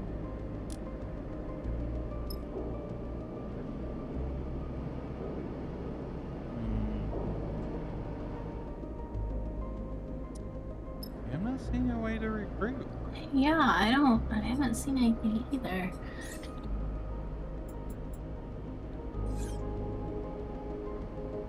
Maybe we need to finish this off first. Yeah, I think let's do that.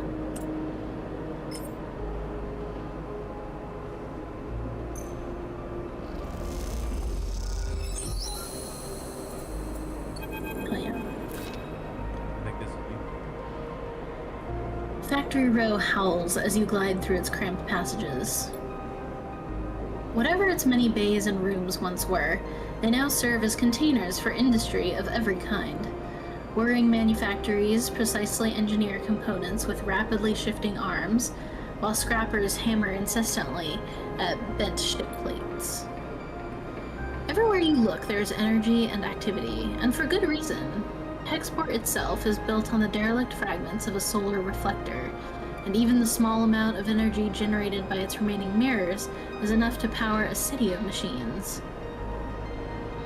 It is familiar to you, of course, in a strange, far-off way, because of Darkside. That place and your memories of it are a muddy haze, but it is hard to forget the glint of its hexagonal reflectors, 10 or 20 times more in number than Hexport's, and that wild, flickering city growing on their back like a tumor. In comparison, Hexport feels provincial, but deep in Factory Row, you could almost be back at Darkside. And then you see them, tubes just like those Seraphim had waved in your face, the feed lines. You push over to the display window of the unit, marked Karsten's Supply in block capitals cut from hull plate. There, amongst an angled shelf of oversized ship components, sit the feed lines, like some large biomechanical tangle of snakes. You slip inside, where the sound of Factory Row is a little screened, and spot a large figure working at a bench. Hunched over, concentrating, it seems he doesn't notice you enter. Hello? A sharp eye glints as the figure looks over his shoulder. Kind of looks like X-Man. It's X-Man. Sure. Yeah, it is. Can I help you? His accent is heavy, but unknown to you. Those feed lines, how much? There's a sharp clink as Karsten places his tools and the component against a magnetic plate on the wall. He turns with surprising grace and begins cleaning his hands on a cloth. Those sharp eyes scan you, but Karsten's thick-set features do not betray the results of his assessment. Custom built those, for a client that never collected. He looks at his hands while he speaks, checking for stray oil stains. You have one of the old MEVs, then? He sounds out the letters in a way you don't recognize as he speaks. You try to recall anything you know about your ship, but the memories elude you. Perhaps Seraphim should have come along. That's right. Confidence is key. Karsten nods. Always good to see one of those still running. Look. Karsten drifts over to where you are standing, his imposing height evident. For a fellow enthusiast like you, he continues in a distinctive monotone, let's say a few hundred cryo on clean chits. He shoots a glance at the feed lines. 400, let's say, to be precise. That's gonna take some time. I don't have 400. Karsten looks you up and down and sniffs. It's expensive, I know. It's a shame, but it's just what they're worth. He screws up his mouth a little into something that might be a smile. However, I'm more of the bartering type myself, anyway. Barter sounds good. Karsten nods sagely. There's a little favor I need crew for, and, well, you look like you might be a good fit. He tucks the cloth away in a pocket and clasps his hands. I know of an old Solheim wreck out there. Very old. Pre-collapse. It's tucked away in a dead zone, so no one has ever really cut it. He shrugs.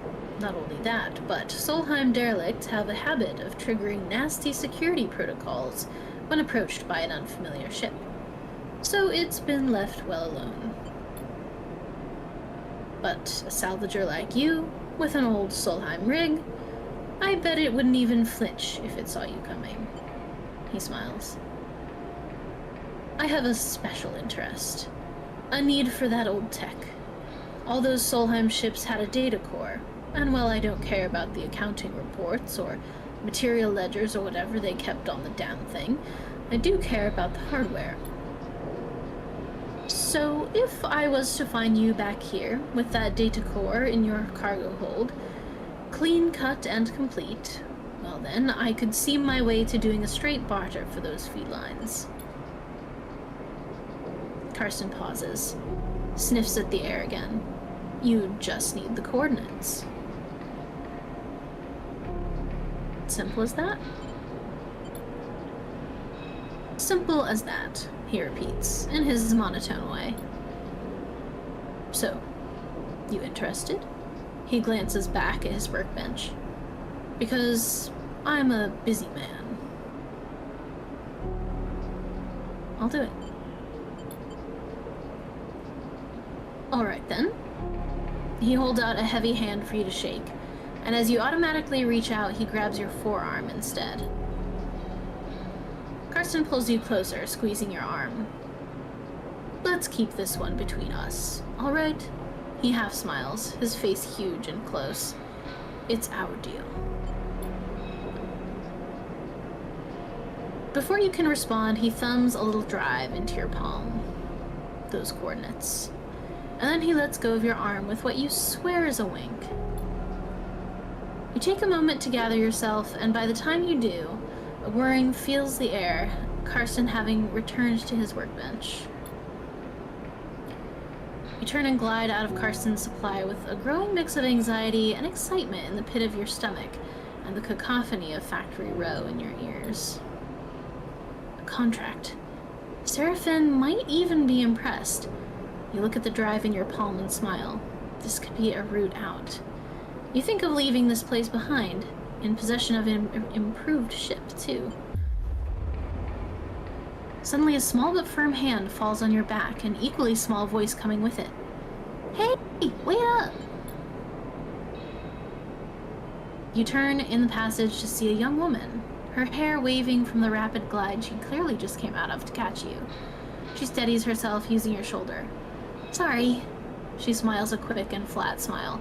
Wanted to catch you. I'm Junie. Her dark eyes flick around nervously. You notice the portable terminal she carries, something data scrapers call a deck, and her backpack full of components and trailing wires. What's up? Karsten, she starts, still catching her breath. He sent me to grab you. She smiles that flat smile again. Wants me to come with you on the job. Her eyes shoot down to the drive in the palm of your hand. She smiles again. Why didn't he tell me? She glances back towards Karsten's. I guess he forgot? He does that sometimes. She looks sheepishly at you. He just grabbed me after you two were done talking, so...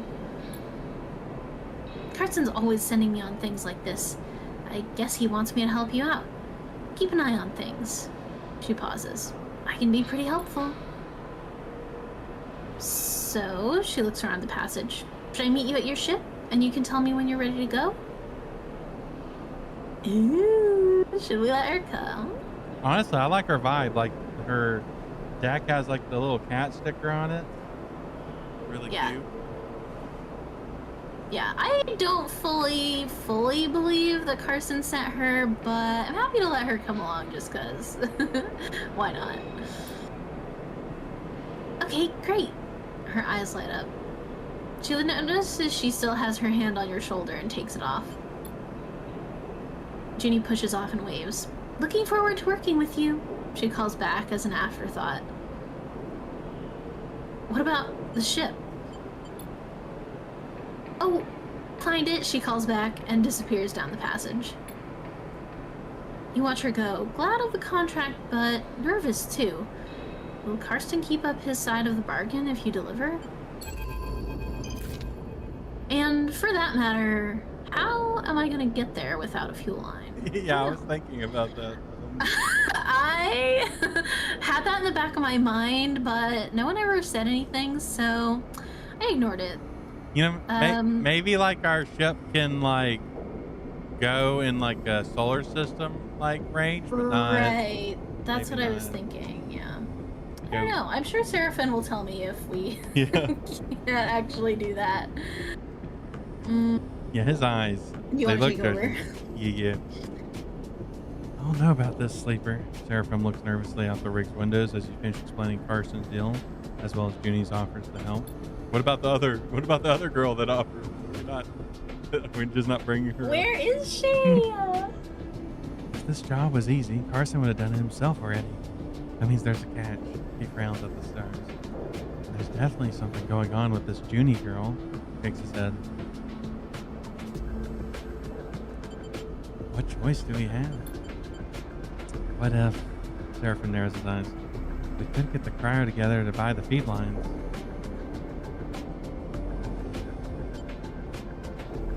Is that even possible? I found a contract for it at the exchange, further in station. He gestures towards expert. We take on the job. Might get us some of the way towards buying those feed lines. Plus, even if we do want to take Carson's job, a bit of money to get ourselves prepared wouldn't be a bad idea. Fill up on fuel, supplies, be ready for whatever comes. Do we have the time? Probably not, but without cryo for fuel and supplies, we aren't going anywhere. Seraphim sighs. Just take a look at the contract board, see what you think. While you're at it, you might want to see if you can grab some freelance crew too, Seraphim shrugs. Many hands make light work and all that. Well, luckily we have that. We just... Maybe we just needed to unlock this conversation. That's true. Or something. Or we stop messing around. We take Carson's job right now and get it done before he can think twice, Seraphim yells. Seems like a whole set of bad options for me. Either way, still got work to do on the drive. Seraphim nods a farewell, heading back to the engine room. Let me know what you decide. For a moment, you pause, letting the haze of the plans and ideas settle in your mind. Suddenly, you curl up, pain shooting along your spine. You grit your teeth, your muscles lock tight. Your vision narrows as you squeeze your eyes shut. You feel a shift, as if some connection has broken. It's almost impossible to describe, like you're floating away from your body, dispersing, dissolving. There's nothing familiar in the pain, nothing to hold on to. You grit your teeth. And then another shift comes and you are back in your body, trembling against the metal wall of the passage. The pain slowly fades, becoming a pulsing throb, and then a residual flicker. You flex in zero G, stretching out the tension. There's a strange sensation of distance that persists beyond the pain, a disconnection between your body and yourself, a flickering numbness that refuses to recede. You wonder if the reboot has done something to your body, or is this some new sensation you will have to live with indefinitely? It strikes you that you know so little about the body that houses you. It could be moments away from collapse, or might persevere for countless cycles like this. You try to shake off the feeling, pushing your hands against each other until they feel like they're yours again. Time is the only thing you need, and right now, feels like it's running out fast. You head for the airlock. You have work to do. Oh, so many things. Ooh. Oh, we got upgrade points. Hell yeah. So let's see.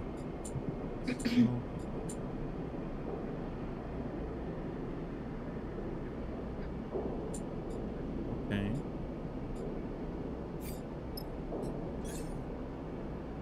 So I guess, because once we complete the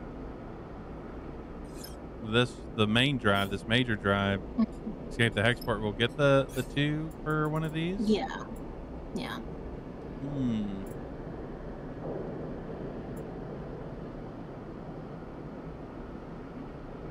Wait, do those cost 4 points to upgrade? Yep. Oh. Yep, yep, yep, yep. Oh. This is why I was thinking that progression is a little different in this game, because Yeah. that's a lot of police.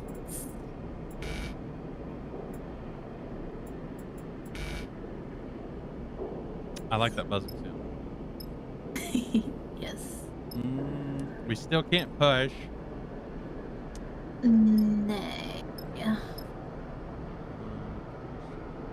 Mercy supply. I guess we go here first. Conway signal. Station management has located a Conway signal. They are concerned to see one so close and lurking for someone to disable the source. Requirement: disable signal source. Payment 200 krone. Accept the contract. Wait, we have to buy the contract? Yes. Oh no. Oh yes. It does like end up paying pretty well though. Like, Let's see. Deliver data core, buy feed loans. Okay. if we look on the map, can we see the coordinates of the? Contracts are high risk, high reward jobs that you and your crew can take on. Contracts require preparation and care to succeed. You will need to gather enough fuel to travel to the contract. Gather as many supplies as you can afford to keep you and your crew going. Look for opportunities to recruit crew, temporarily or permanently, to help you on contract. Consider which crew to take carefully. They have different skills and stress resistances, and who you choose can affect the story. Once you're ready, you can select the contract from the map, and then your crew to proceed. Interesting. This is so detailed. Yeah. We don't have enough fuel though to do that. Nah.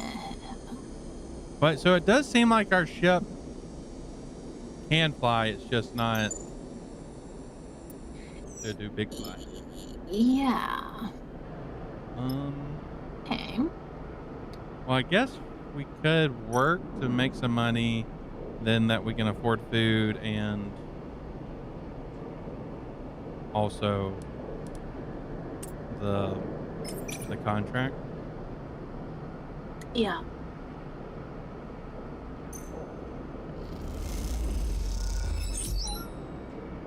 Okay. What was this? What did the contract for?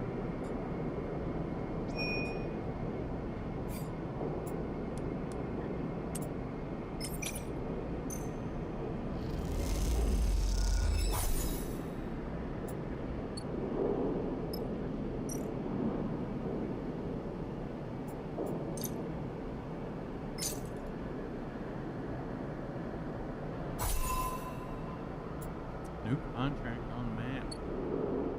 Okay, let's see.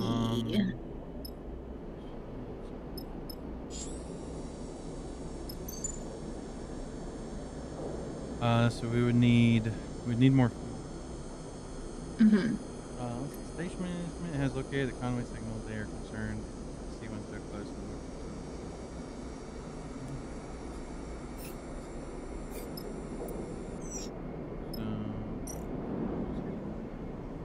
Buy supplies.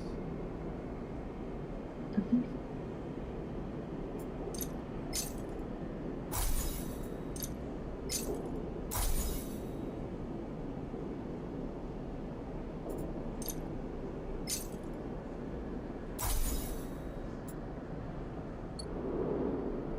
Then we can go work some more. Yeah, we have a 6. We could do that dangerous one. Oh, no. We're not good at it, though, so never mind. Yeah, Maybe it lowers not. it by 2. We can just do... Yeah.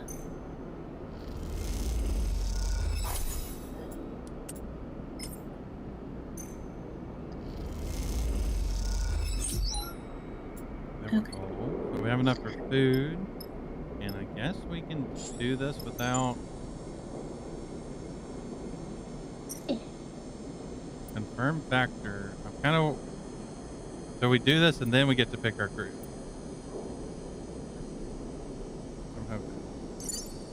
I guess Oh, let's find out. Okay, yeah. There's Nia. okay, that's interesting. I guess Junie will only do the other one.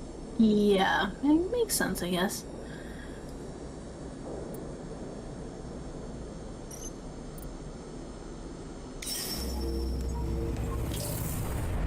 Oh,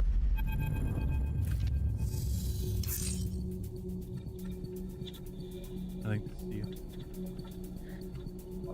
it's a drone. Seraphim spots the signal source first, the light barely shimmering off its dark hull plating. A design trait that betrays its covert use. A flash catches your attention, and you see a rent in the hull, through which red lights pulse. Wounded, Seraphim shakes his head. Wish they'd finished the job. You've seen one before?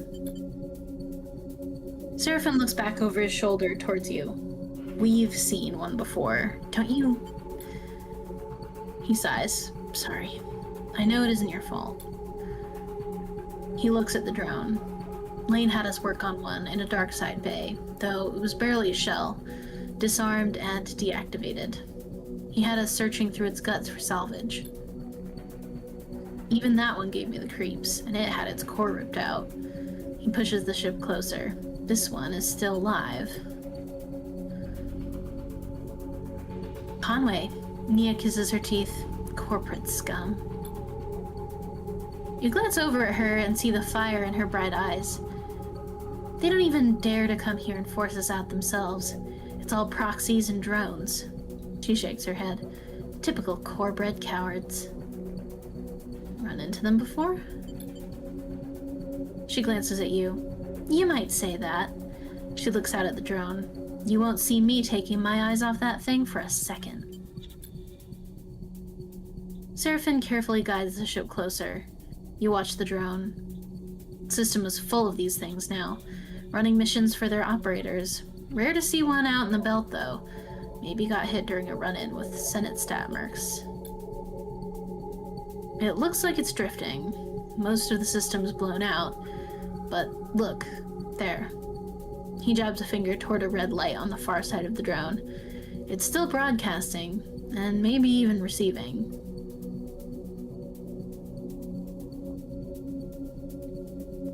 Can it attack us? Unlikely. Seraphim smiles. Would have blasted us already if it could. Comforting. Nia looks nervous. Seraphim brings you ever closer. What I remember from the dark side job is that the central core and the broadcast array need to be shut off to kill these things. Core will turn off local systems, and the broadcast array will sever the link with the Conway operators. But you can bet those systems are protected. I'll let him explain. Your attention is suddenly drawn by a shudder from the drone, like a tremor running along its length. This thing is rigged to blow, Sleeper. He frowns. We go slow and careful, and we don't touch anything we don't know about. He turns back to Nia. You hear that? I got you. She looks sincere.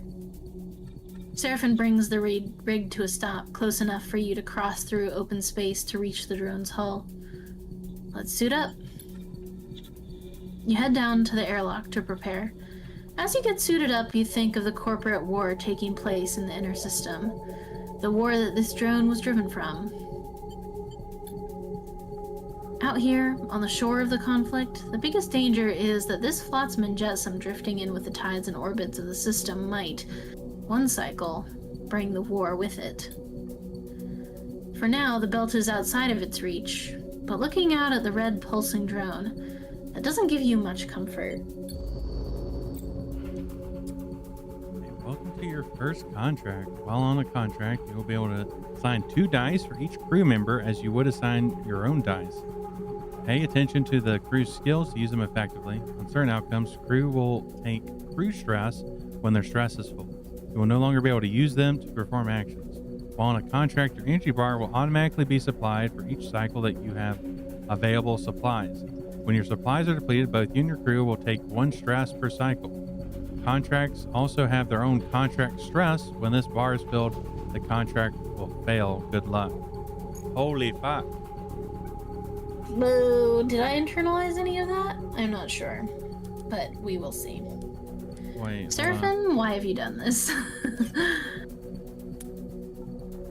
I'm going to see if we can like swap out. Oh, but we can push now. Do you see that? Yeah, I wonder if the... Oh, so maybe the pushing is only when you're on contracts. Maybe, yeah. Either that or maybe we had to get far enough to be able to do it. Not Now, sure. I'm curious if We'll us pushing will do that for Seraphim. I don't know. It doesn't say we can choose which dice. It just says roll 1 lowest. So I assume it would roll R2. Yeah. Let's see, and there's four stress for the drone to blow. Let's see, full damage. Okay. Identify route. It may be possible to slip through the gap in the drone's damaged hull, but once inside, where to go? How to find the broadcast route. Creating an opening. There's a gap where the drone sustained some damage. With a lot of effort, it might be possible to pry away the plates and create an entry point. And those are for broadcast access. The drone's damage provides a lucky access point to the broadcast array, which you will have to be disabled. And then we have access hatch, reprogram hatch. With the drone in reactive state, ready to fry itself in defense, perhaps reprogramming the hatch will open up your crew to the best approach. Release the hatch. The drone is in a delicate state, and any damage could cause it to trigger its self-destruct, which will take skill to release the access hatch, and that will give us control access. Getting inside the drone requires care as much as Forrest Conway is highly protective of their proprietary systems. And that's what 10. That's 10 o'clock, and that one was that one also 10. Yeah. I think it might be more than that. I'm not sure. Oh yeah, it's 12. Yeah, 12. We are not so hot at a lot of these rolls. Well, this one seems to be our best one. Yeah, I think this is our safe bet for now.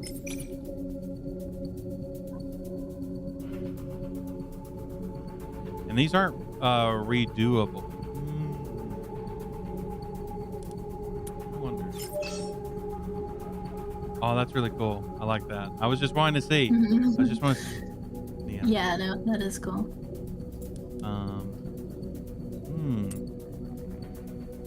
I mean, we did roll pretty good. Yeah, we did.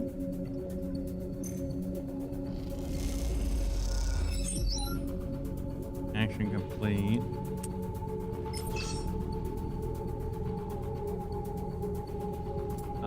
Actually, before we do that, let's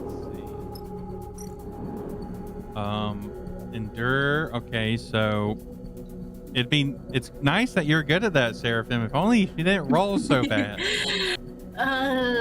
Yeah, those rolls are a bit harmful.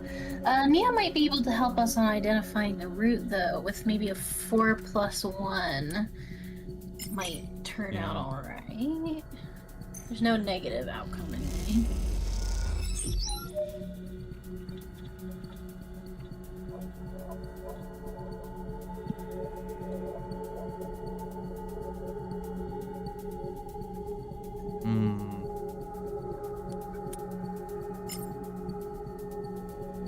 I kind of want to push and see if it will re-roll his stuff. Sure, might as well. Yeah. It did Okay, it, yeah, and we got worse. Yeah. Well, honestly, I'd rather our rolls be bad. I'd rather our rolls be bad there than when we're good at stuff.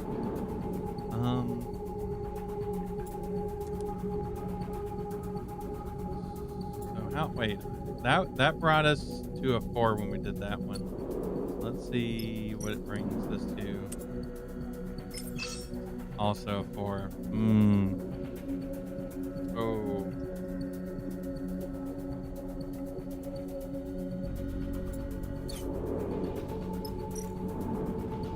I feel like working on reprogramming the hatch maybe is good, because that's what we did before. It seems we can do it again.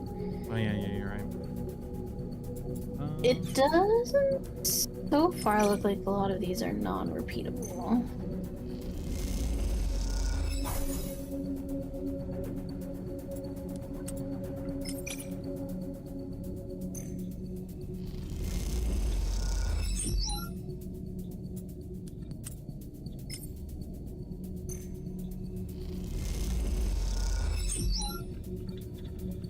Okay, making some good progress there.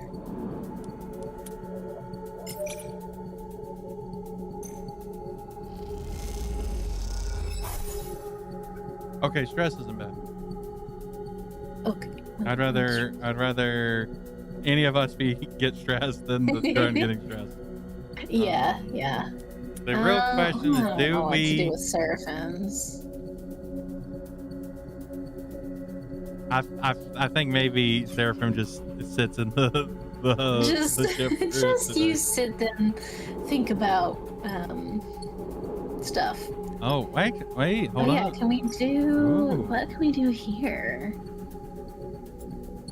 Can't make a meal. What about here? Still that. Okay. Can we do that? Close off. No, I can't do that. No, Insight. no relaxing allowed. I was like, so far I wasn't sure exactly how different it's gonna be, but I like the improvements and the added complexity. Yeah.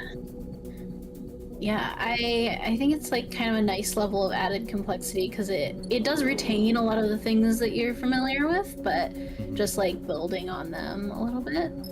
Okay, Seraphim rolled a lot Okay, better. Seraphim did a lot better today. That's amazing.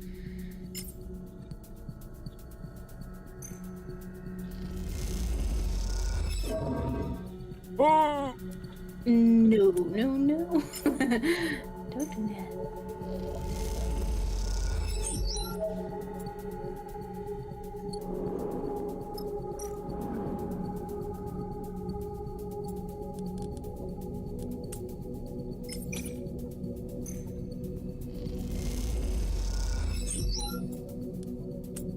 Yeah, I think we can finish this one off. During a contract, you can use your push ability. Pushing accrues 1 stress, but will give you key advantage based on your chosen class. You can see your current push configuration if you hold your mouse over the button and on the character screen. Your push cannot be used at a hub, but when at a hub, it can be upgraded and configured in the character. Oh, okay. It's all coming together. Okay. We're learning things. Yes. Okay. We do that. Yeah. We got this. You hear the bleeping immediately. Among the chambers and cabling of the drone's interior, something has started counting down. Oh. Guys? Nia's voice comes hissing through the suit's comm channel. Does anyone else hear that? Because I'm getting nervous. Shit. Seraphim's voice joins her. This is what I was worried about. Are we screwed? I can't be sure. Seraphim has dropped his voice to a whisper, as if that might make a difference. Either this thing is about to send out a distress call, or it's about to blow. We've got to shut the system down fast. He pauses, and we move to the other side, because I bet you there's a surprise waiting for us there too. We good? Mia sounds tense. Am I heading back to the ship, or what? Seraphim cuts in. We're good. We keep going. He shuts off the channel. We take a moment in silence. All right. Time to deal with this fast, and then get over to the other side before something happens. Oh. Let's see. Oh, okay. Disconnect backup.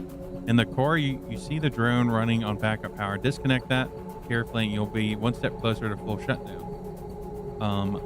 So drone death, disable the core, shut down the broadcast array. Once both are done, this Conway drone won't be a bother to anyone. Drone countermeasure, a flashing red light signifies some change in the array. You better not wait to find out.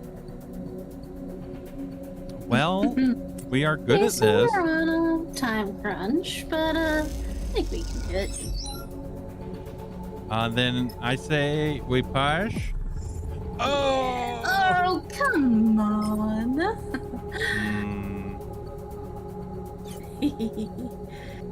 Nia could probably help. Yeah. There's no negatives there.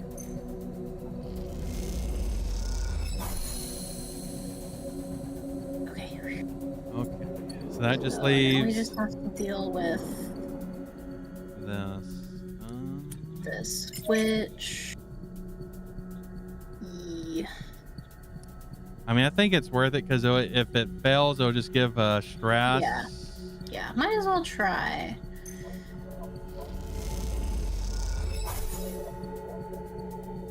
Oh, it just gave her a stress. So that's... And then we get the eeps in, and hope some good dice rolls. We got this. I believe. Okay. Oh, yeah. Oh, yeah. So we'll do that first. I believe in you, Nia. Oh! Nia! Okay, I mean, we could use one of our sixes on that if it comes to it.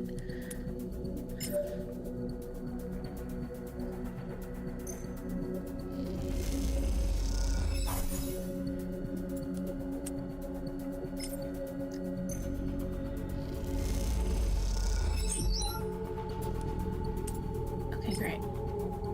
Yeah, hell yeah.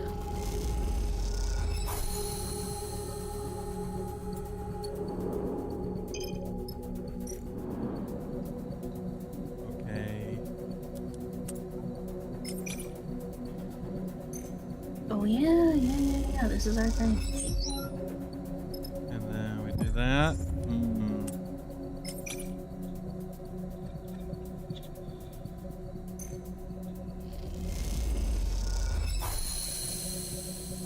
Yes! Let's go. We are basically professionals. Clutched it. Yeah. The thrumming, pulsing interior of the drone goes still for the first time since you boarded it. You look across at Seraphim and Nia and share a smile. You all exhale so loudly it can be heard over the suit's shared comm channel. The drone is dead. One less piece of Conway shit to worry about, Nia grins. We killed it. Don't get too excited, Seraphim cuts in. It was looking pretty rough when we got here. You make your way back out to the hull, the drone now faintly rolling in one direction, its stabilizers offline. Nia catches up with you as you glide towards the rig. We make a pretty good crew, Sleeper. We do. Nia grins widely. She punches you on the arm playfully. You reach the rig's airlock and take one last look at the drone's dark hull. It catches the light as it rolls in the vacuum. At some point in the near future, this drone will likely be smashed to pieces by one of the many asteroids of the belt, spread across this place as twinkling dust. The thought pleases you. As does the thought of all that cryo Hexport now owes you. Time to go collect. You can now leave via the map. Contract concluded. You can now travel back to the hub. Once you leave, you will not be able to return. -5 stress during travel. Ooh, that's nice.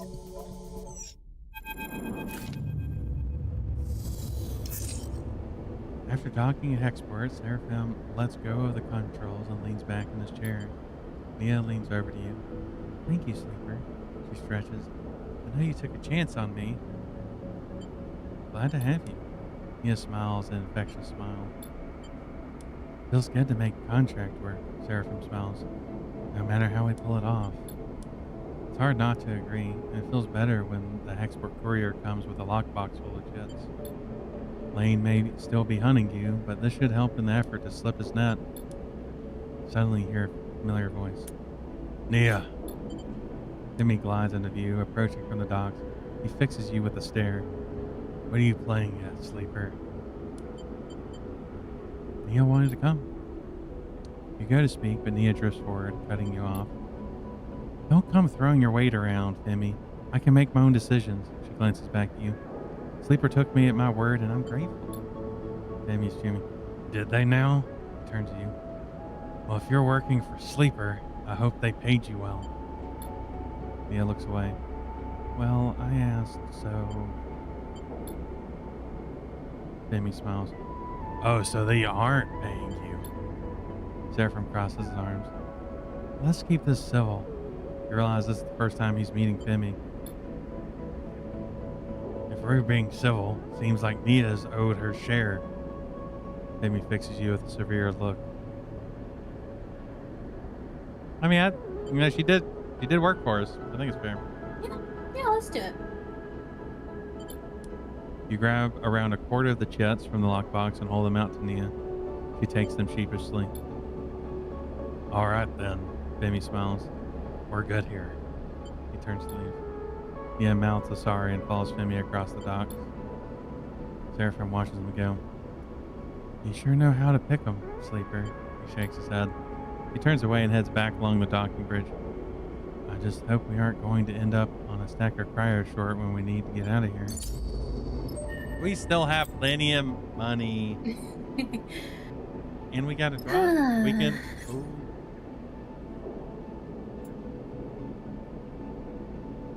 No dice damage on push reroll. Or reroll +1 dice. What do you think dice damage? Yeah, I'm not sure what that is. I don't know if I understand what that means.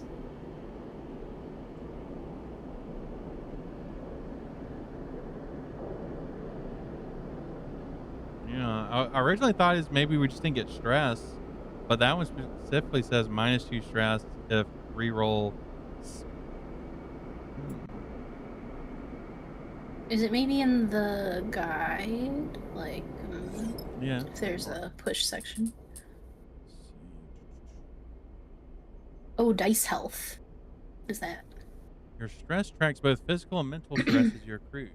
You accrue stresses by undertaking dice actions while starving or when using the push ability on a contract. You can have a maximum of 10 stress. When your dice are rolled at the start of a cycle, your stress dictates if they take damage or not. Higher stress means a higher chance of damage. The white markers above the stress bar tell you which numbers will damage your dice when rolled. Oh.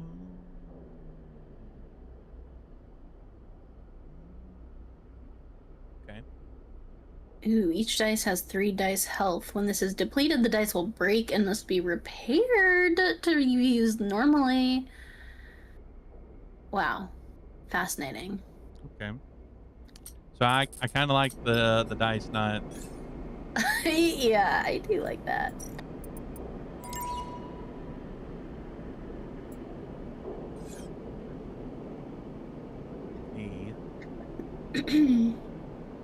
Oh, I see. The dice have little HP underneath them. Yeah. I did not know what that was before. No breaking the dice. No. We Especially need our the expensive dice. Mm-hmm. So we have this other contract. And honestly, we have the money. We could fill up on supplies. Mm-hmm. And then fuel as well. Yeah. I do sort of feel inclined to do this contract only because of my sense of adventure, even though I know Seraphim does not want to. And we can use our other friend. We can, yeah. But we should get fuel and supplies first. Let's see. Oh,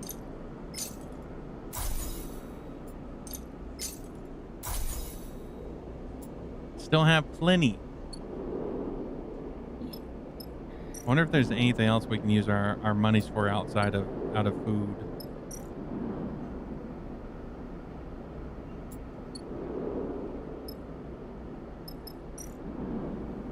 No more contract. Food. I feel like at some point there will be like, I don't know, maybe buying scrap or something. Never. I guess we can just go straight to it. Yeah, I don't see why not. See maybe if there's something else that's popped up in the meantime. Nope. Oh.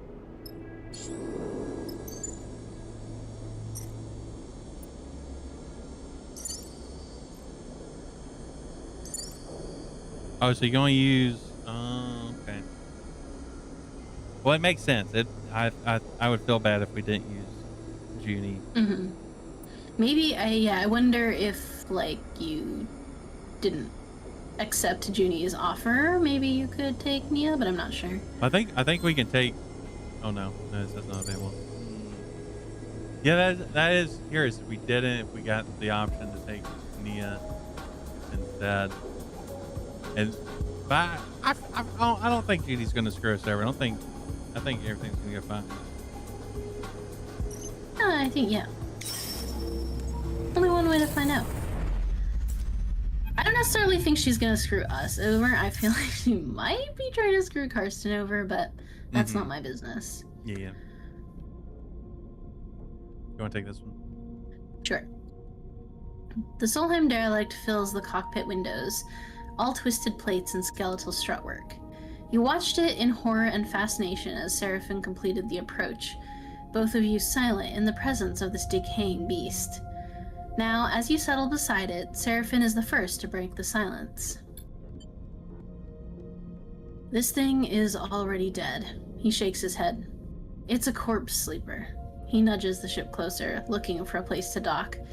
I touch this thing too hard, it'll crumble into dust.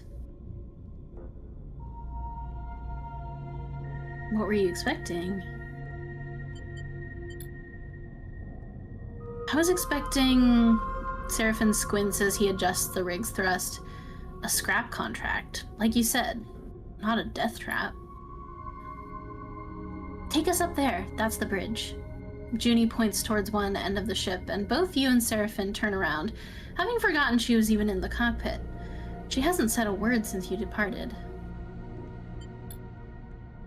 She glances at both of your bemused faces. What? She looks away. Sorry, that's where we need to go. She stops pointing. Seraphim nods towards Junie. She's not wrong, Sleeper. The bridge would be a good start.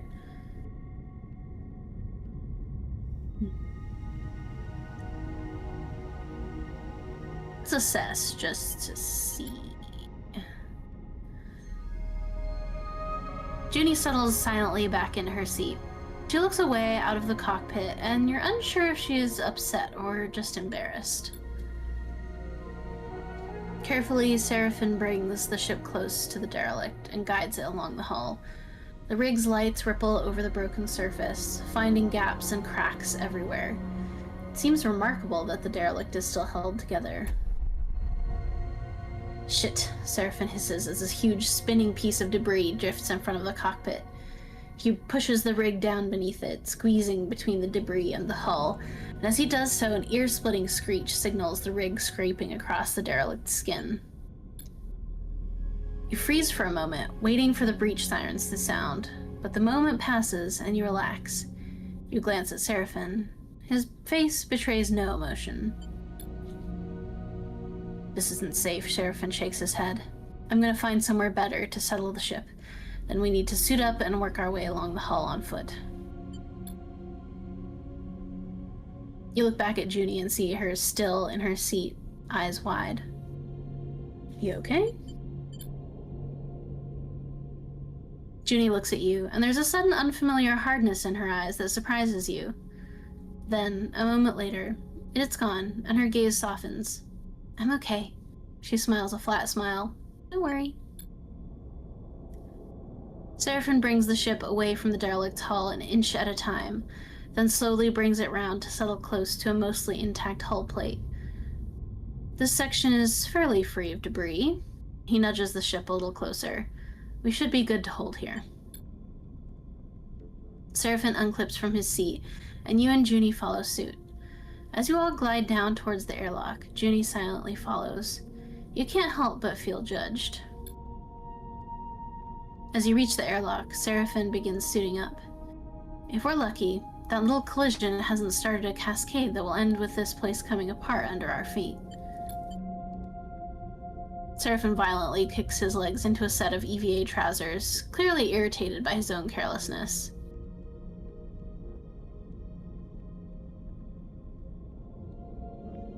I'll stay silent. For the first time ever in this game.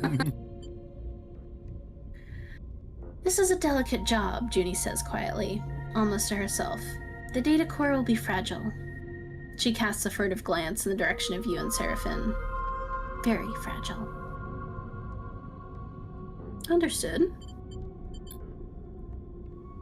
Junie nods appreciatively. The rest of the preparation process takes place in tense silence, each of you considering the delicate job ahead. You suit up too. Though you don't need a helmet to breathe, you slide one on and lock the seals for protection. This wreck isn't going to give up its salvage easily.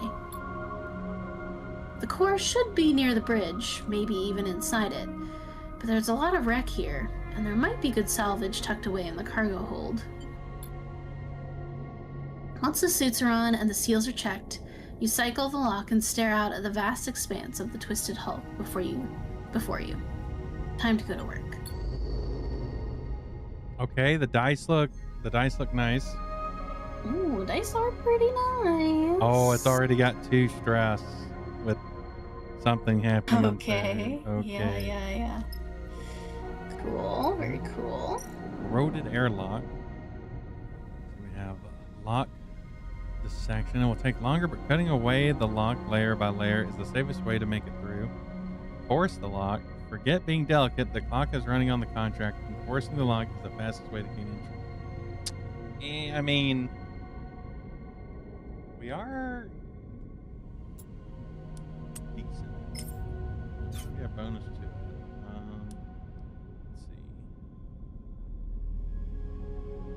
Let's see. Does he get a bonus to it? No. But a 5 might get us not a chance of a negative. Yeah. And we have a 6, so unless we want to use it anywhere else, we could do that. Yeah, let's see what's this. Depressurized bay, clear cargo doors. There are layers and layers of broken hull plates blocking the cargo doors. This will require some heavy work.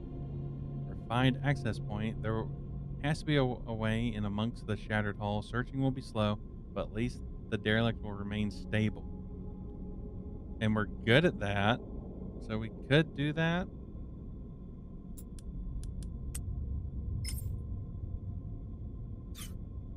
I guess we're not good at that. That's intuitive, right? We don't have any. Yeah. I was thinking I was going to put points into it, but didn't actually do it. Yeah.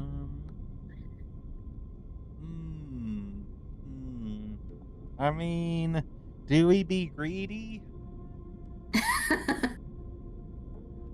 Definitely there. I'm curious if we do the stuff on the bridge that's mainly the main stuff, will we be able to stay longer to try to get more? Or will we be whisked away? I would think so, just because it gave us the option whether we stayed. Yeah. That's what I was hoping. I don't know. I guess we can use these 6s. Ooh.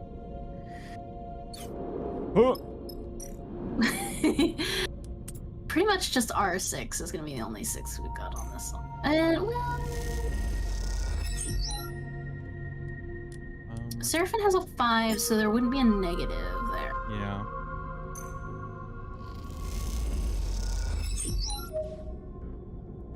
Very good. I don't know. Oh. Don't know how much else is wise to do on this one. Oh.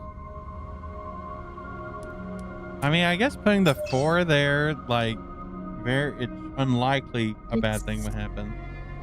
Yeah, it's less dangerous than the other one. And hopefully, if it does get a fail, it's just a stress to her and not. Okay. Okay. What if we re-roll, we push, and we try to get lucky with a.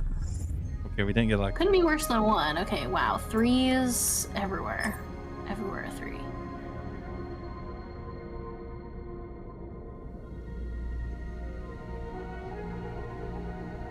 Let's see. Hold on. Is this good?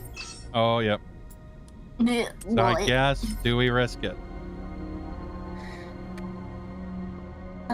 What is that? R3. I would rather. Well, a 4 is the same as 3, so. I don't know. I mean, maybe tomorrow we'll roll better, and we could use these on some of the other stuff. I guess we could use them here.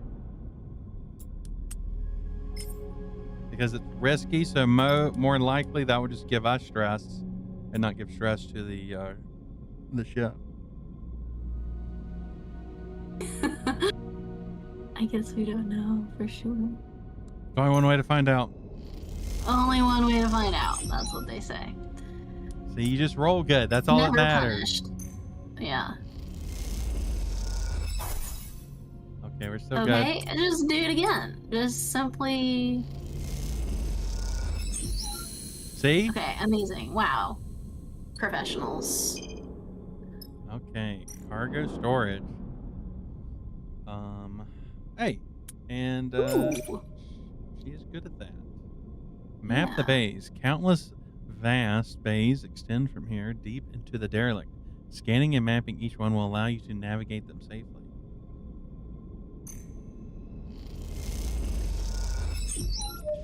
And we are also good at that.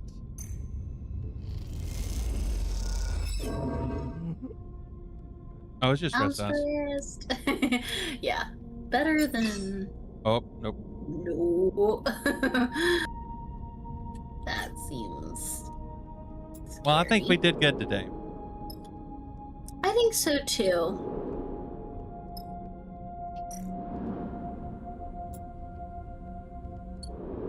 Wait a second. Oh, it's in my room.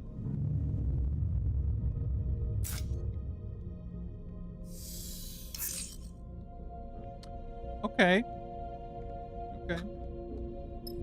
Okay. Could be better. Could be worse. That.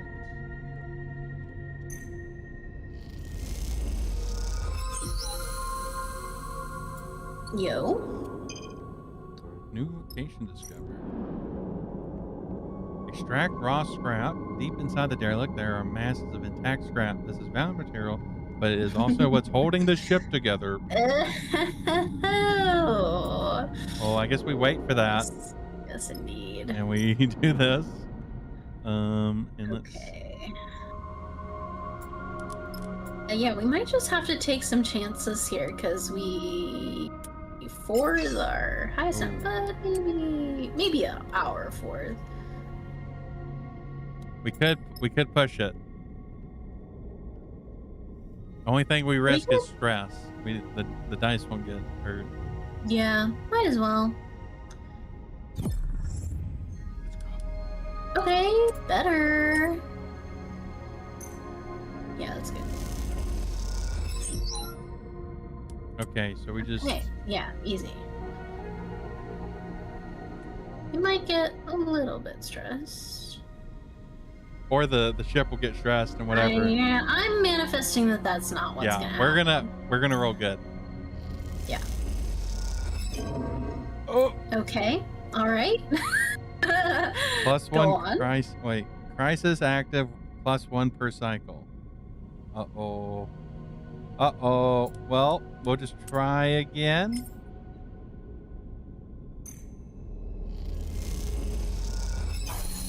Oh, we did it Okay. though. We did it. Where in? The bridge of the derelict lies silent. The pale beams of your suit lamps catch rows of terminals and clouds of glittering dust.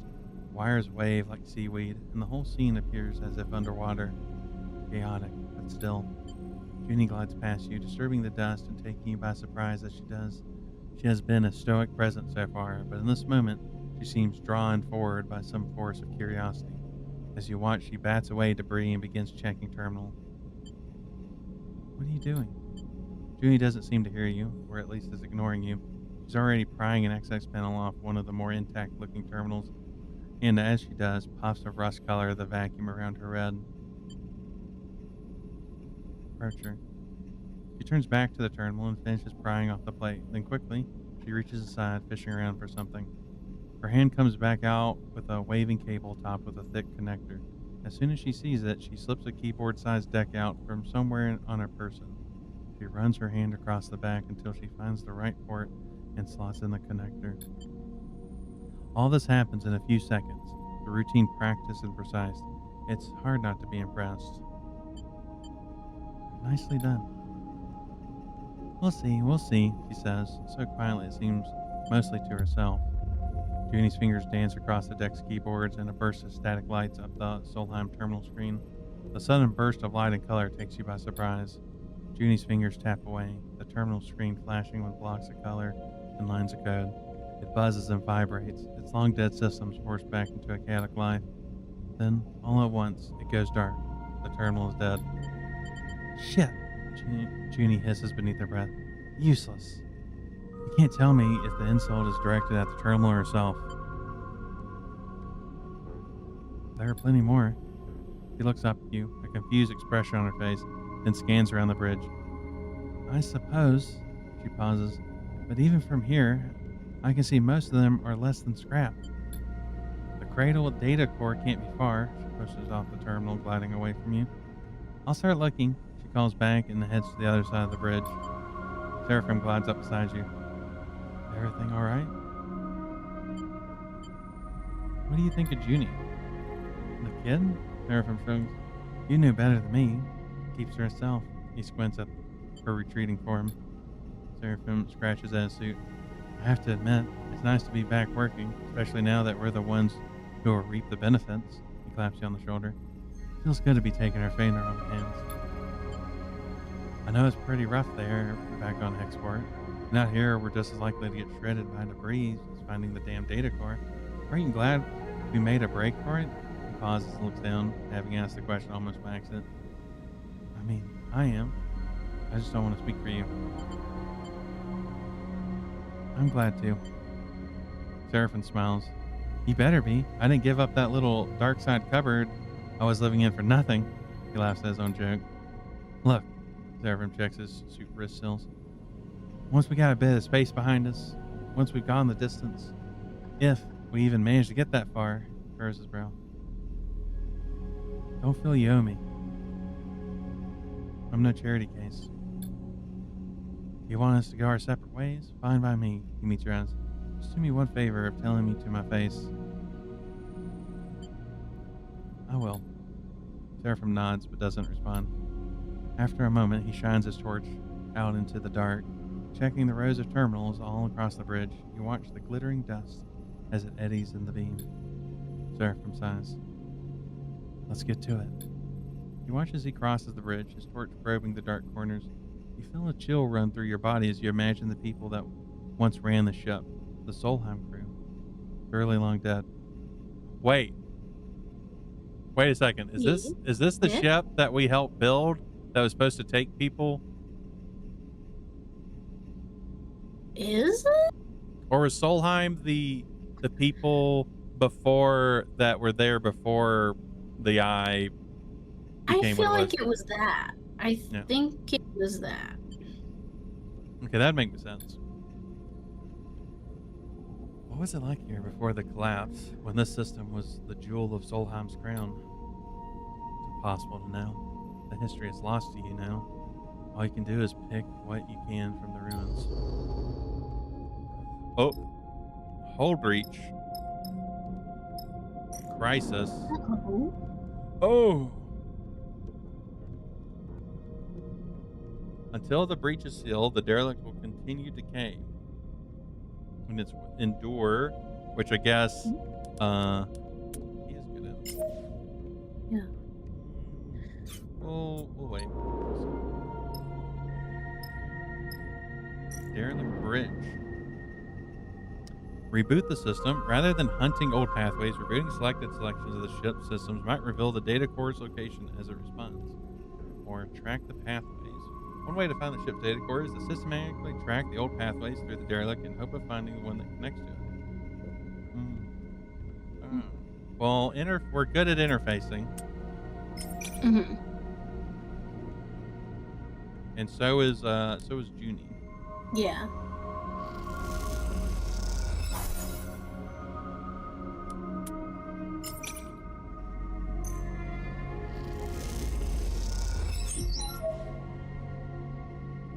Now the real question is, do we do that? I mean, there's still plenty of time. Yeah.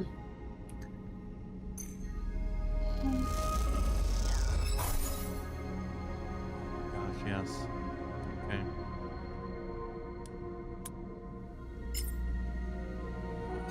I guess the question is, do we use him for this? As he's okay at that, and it's only risky, so It's most likely just give him stress.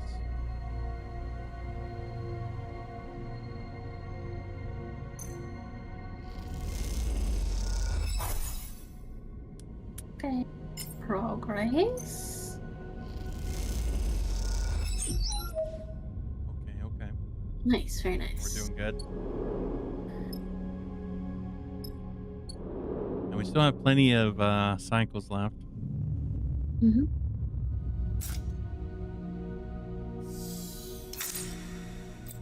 Oh, you've taken damage to dice because of stress. Wait, I thought we couldn't take damage.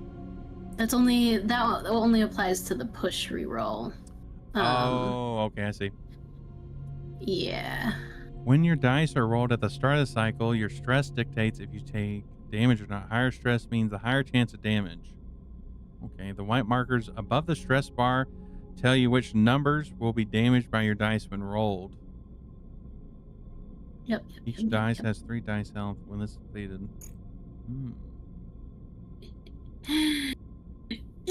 Okay. I feel like we Great. should reroll. Yeah, I mean, it'll give us more stress, but a 2 is pretty bad. Okay, 5, we'll take it. And 5 stress gets removed when we're leaving. So I feel like That's true. All we have to do is simply find that data core. yeah.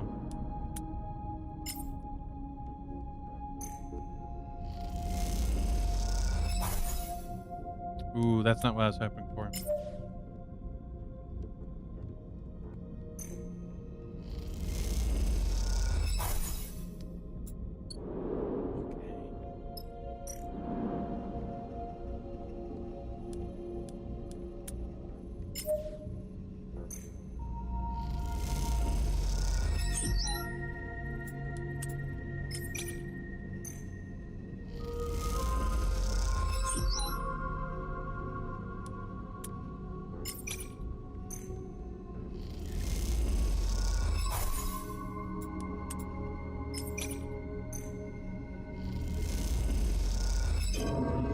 Oh no!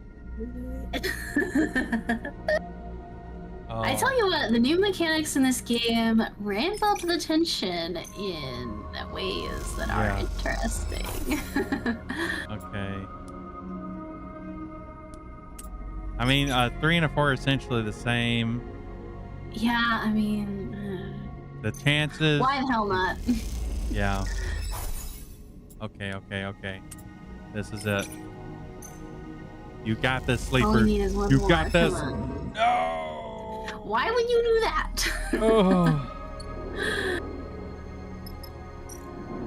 Okay. Okay, it's an interface, so at least it'll be easy for us to deal with. Yeah. Okay. If we're gonna get any extra scrap on this job, but we're almost done. I mean, we're almost where we found the core, but I don't know.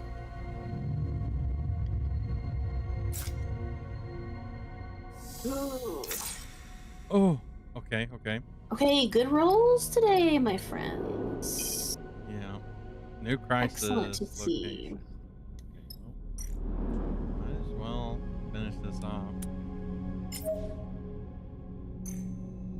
Oh, I'll put you to work, don't you worry.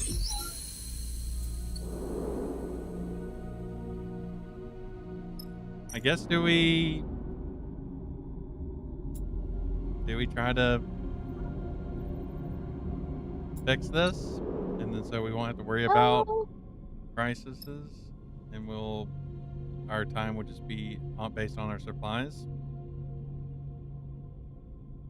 yeah, we only have 2 supplies. I feel like we should finish this and see what happens after finishing this clock, and then.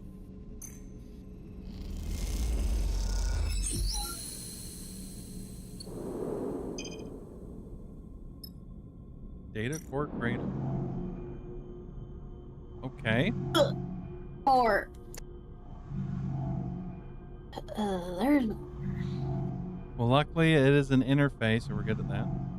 Yeah, Isolate. we are good at that, and yeah, okay, I think this should go okay. Between us and Junie. Yeah. The core is fragile, but by rerouting the data connections to it from its cradle, it should be lifted free without damage, at least in theory. Or slice the core. One way of getting the fragile core out is to physically cut it free, slicing each connection individually, though the potential for damage is high. And if we fail, we can have the data core damaged. The core is barely intact. Any mistake, no matter how small, could render it inoperable, making the contract null and void. Yeah, we don't want that.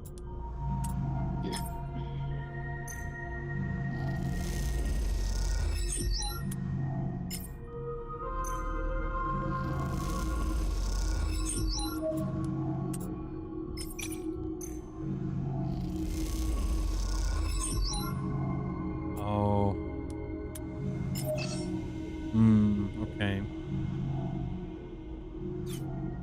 Well, actually, it might be better for him to do it just in case he gets stressed.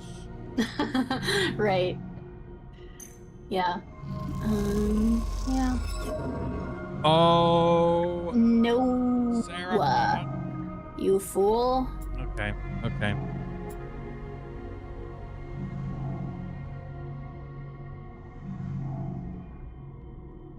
I feel like. Okay. So we could push and if we get a 5 or a 6, we'll complete it. And we won't, Yeah. our dice won't get damaged. Yeah. Yeah. But I think we probably kind of only have one more day to get this done after that. Yeah. But that might be true anyway. Because we have 3 crises right now, or 2, I guess, but yeah, 2 per cycle. Since it makes the derelict stress go up each day based on how many crises there are. Yeah. We only have 1 more sleep. So I guess might as well. A bunch of our dice will probably get damaged tomorrow, but they'll live for 1 more day at least. Yeah. Okay, that's cool too. Yeah. Oh, okay. Well.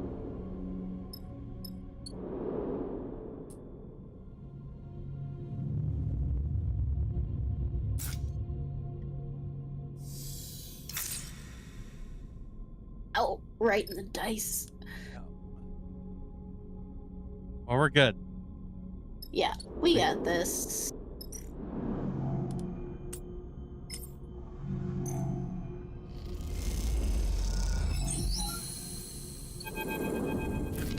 Yeah, I think this is you. You watch nervously as Junie guides the core out of the cradle. A large ball, almost half your height in diameter, it glides up out of the framework that held it, connections waving loose and cut. Her breathing comes through the suit's comms, loud enough to be picked up, and it fills you with tense energy as you watch. Over the course of this job, you've seen Junie both focused and distracted, nervous and precise, but you have not seen her any more confident than in this moment now. She floats beside the data core, handling it with care and skill, as if it was the vast egg of some endangered bird. She glances up and sees you watching her, and you notice something unfamiliar in her eyes. Something that you've perhaps seen in a passing moment before, only now it is no momentary lapse or change. It is set in place. You see determination. She guides the core a little away from you with one hand, and at the same time comes forward, almost placing herself between you and her prize. And it does seem to be hers in the way she handles it, the possessive way she screens it with her body. We need to talk. The statement comes flat and deadpan, any nervous tremble gone. Right now. Oh no. What are you doing? Sleeper. She takes a deep breath. I want to be honest with you, but I need to know you won't take this from me. Junie glances around the cradle defensively, but Seraphine is already heading back to the ship to prepare the cargo bay for the core's storage. You two are alone. Don't do this to us, Junie. What should we do?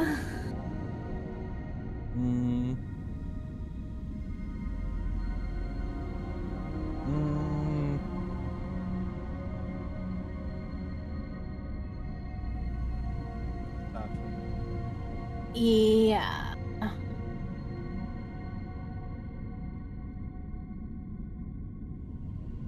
Well, it's not like we're gonna beat up you know, I know, a kid. yeah, that's what I'm thinking. I'm like, what are we gonna do? Like, leave her stranded here? Or, I don't know. I'm leaning vaguely towards one or two.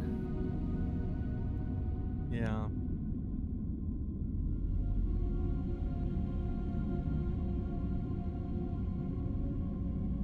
I guess, like, worst case scenario, if we do let her keep the core, then we'll just have to do more contracts. Yeah, I don't know that we'll have time to and be able to afford the fuel lines, but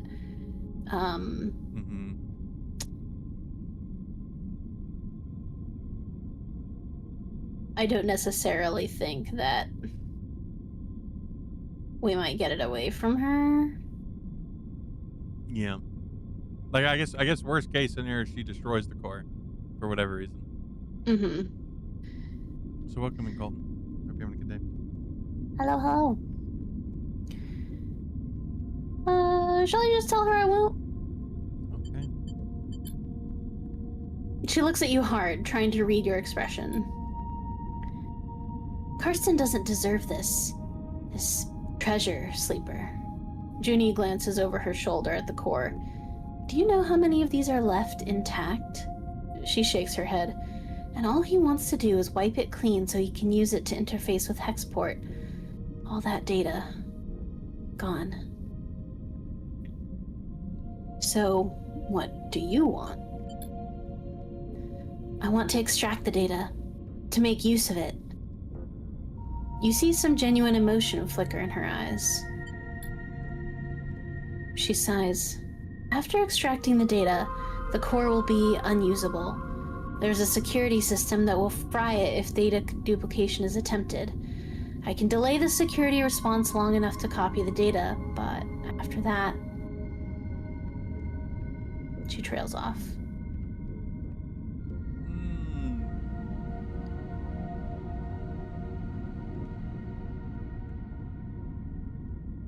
Glurk. So I guess the like mechanical options we have is we either get the stuff we need to repair a ship or we keep Junie. Maybe. I'm wondering if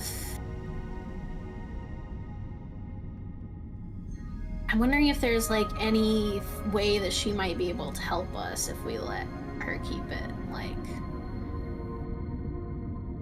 I don't know if she would be able to give us money or data, or if it's just a lost thing. I guess I'll say you've done this before. She looks down. Yes. She meets your eye. This is why I came. Look at this place, Sleeper. She gestures to the cradle room, a dark and twisted cavern of long-dead tech. How many of these places are left? How many chances do we have to recover anything this old, this fragile? Like it or not, we live in Solheim's shadow, in their ruins, and yet we know almost nothing. What chance do we have of understanding how we got here when others like them, like Senate Stat and Conway, are descending on this system?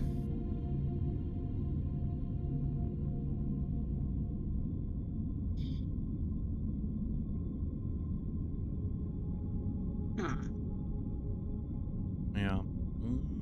Why is every decision so hard? When in doubt, ask questions. Exactly. Is that how we roll? I don't know, Sleeper. That is the point. She gestures around herself. We could learn our history and how this system was settled. We could better learn the technology we build our lives on. We could uncover Solheim's crimes and seek to make amends. She looks at you with pleading eyes. We could see beyond survival, towards something else. You've never heard Junie speak like this, and you realize what you've taken for nervousness was actually control. This, the person in front of you defending a decaying data core with their life, is the real Junie. But then you think of Lane, of the price he likely put on your and Seraphin's heads, and of the felines without which leaving Hexport will be almost impossible. Is this even a choice? Oh boy.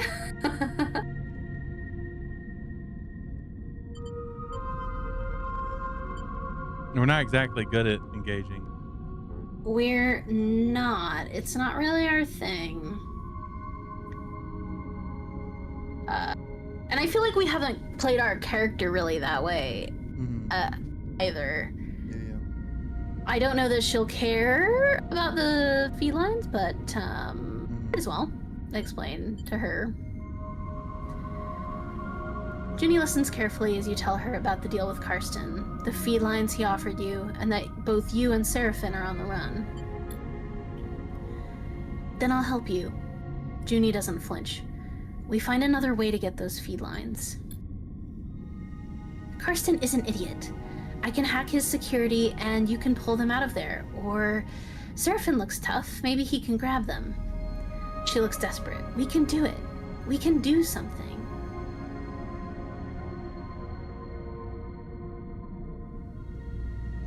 Why should I trust you? Junie sighs. Let me be honest with you. I don't work for Karsten. Of course you don't! I never thought that he did! He didn't send me. I might have misled you there. I knew he knew where the derelict was, and I heard your conversation. I've been keeping an eye on him. She pauses. I know I lied, but I can help you. Let me strip the data from the core, and I promise to help you get the felines. She meets her eyes with intensity. It's a lot of information to take in at once. Needed a second to think. Okay, let's do it. Let's go. Thank you. Junie looks genuinely moved. This is a gift to all of us, Sleeper. I hope you will see it like that. And then when she hacks it, it's just filled with smut. Oh my god, I hope so. Junie turns to the data core, quickly gathering one of its loose connections. She takes out her deck and plugs it in, then crosses her legs and places it across them, floating tethered beside the core. Her fingers begin tapping at the keyboard, teasing out the core's data and whatever Solheim secrets it might contain. As she does, Seraphim enters. He braces himself in the entryway. What's she doing? Junie doesn't seem to notice. Oh. Uh-oh. But don't be mad, Seraphim, but I had to improvise. You were not here. I'll explain later. He eyes you suspiciously. I hope you know what you're doing, Sleeper. He nods towards the core. That's our ticket out of Hexport. You'll see. I don't know what you'll see, but you'll see something. If you say so. You both turn to watch Junie stripping the core of its secrets. A little while later, once the core has been emptied out and its defense mechanism has scorched its seams black, you watch the metallic sphere spinning gently in the room and wonder if you've just made a terrible mistake. Yes, I do wonder that. However, I don't know that we had a lot of choices. Wait, we could still get the scrap. Hold on.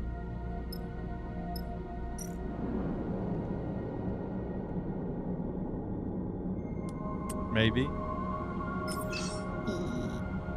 I mean, I guess it doesn't hurt to... What happens? I guess the derelict just falls apart if we fail. Yeah, I guess the question is, does something bad happen to us if we fell? This is my question, which we do not know the answer. Let's see, who has... No. No, I think... Yeah, we're literally ironically, we have the best chance. Let's just try it. Yeah. What could go wrong? Hey, we got one scrap. Uh-oh. There's a horrifying lurch. You are sent spinning through the bay you were crossing in a hail of debris. You watch as the side of the bay silently tears open in front of you, a gaping black maw, toothed and flying debris. You stare into it, your breath heavy in your ears, your eyes wide. Suddenly, you feel a tug at your back. Your tether. As you spin back from the sudden arrest of your glide, you see Seraphim holding on to the other end, reeling you towards him. We have to go, Sleeper. His voice urgently over the comms channel. This place is done. You both make your way through the splitting derelict in silence, charting a path through what were once passages but are now twisted tubes, like the intestinal tract of some dead creature. Eventually you make it out of the surface and you find the rig still tethered, but gashed with debris and scars. You and Seraphim exchange concerned glances. We are going to pay for this. He looks over the damage. Let's hope she still flies. You tether together and push off from the hole, Seraphim guiding you through the debris. Below you, the derelict is exploding in slow motion, tearing apart into a swarm of razor-edged shards. I sure as hell hope Junie is going to come through for us, Sleeper. You hear Seraphim on your private channel. Because if you gave her that core for nothing, then this contract was the biggest waste of time I've ever seen. It's gone. Just my process. Junie's voice comes through faintly over the comms. She must already be on the ship. Thankfully we got the core. No shit, Seraphim answers back. Contract's a bust. What a waste, Junie says quietly, and then the channel clicks off. You arrive at the rig's airlock and bundle yourself inside, noticing the exterior damage. It looks mostly superficial, but it will no doubt take its toll on the ship. Once you're back in the cockpit, you look out at the derelict shattered form. It seems you will be the last visitors. Oopsie. Well, that's all right. Yeah, I Um, guess we do that. I didn't want to interrupt, but Mhm. I'm gonna the Discord stream is not updating, so I'm gonna see if I can Oh. stop watching and. Actually, I do say it says I've been disconnected. Oh, it does say you've been disconnected. Yeah. Oh, that's so weird. There we go. I think that did it. Watch stream. Okay, there we go. I also need a bio break if that is Yeah, yeah, alright. yeah. I'll be right back.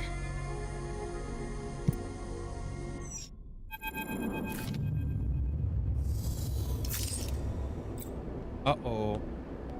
One of your dice has broken due to losing all its dice health. Broken dice can be repaired at the rig for the cost once the workshop is available. Uh-oh. Uh-oh, y'all. This ain't good. Many bad things happen. We did get one thing of raw scrap, though. That made it so worth it. Absolutely. No mistakes were made. No punish. And we have Junie. I hope Junie stays with us.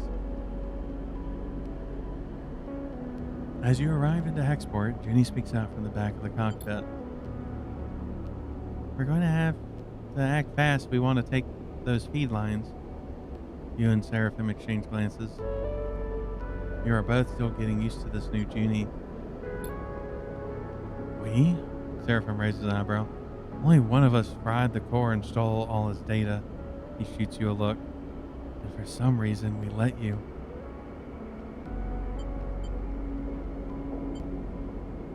We can make this work.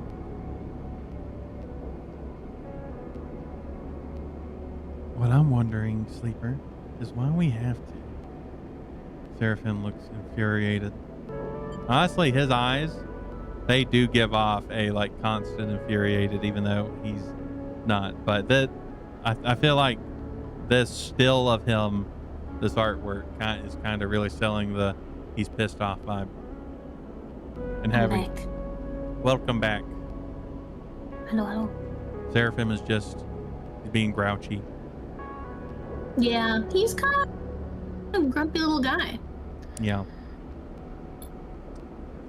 I don't think Carson's going to take kindly to the idea that we brought someone pretending to work for him on the job and let her have his prize.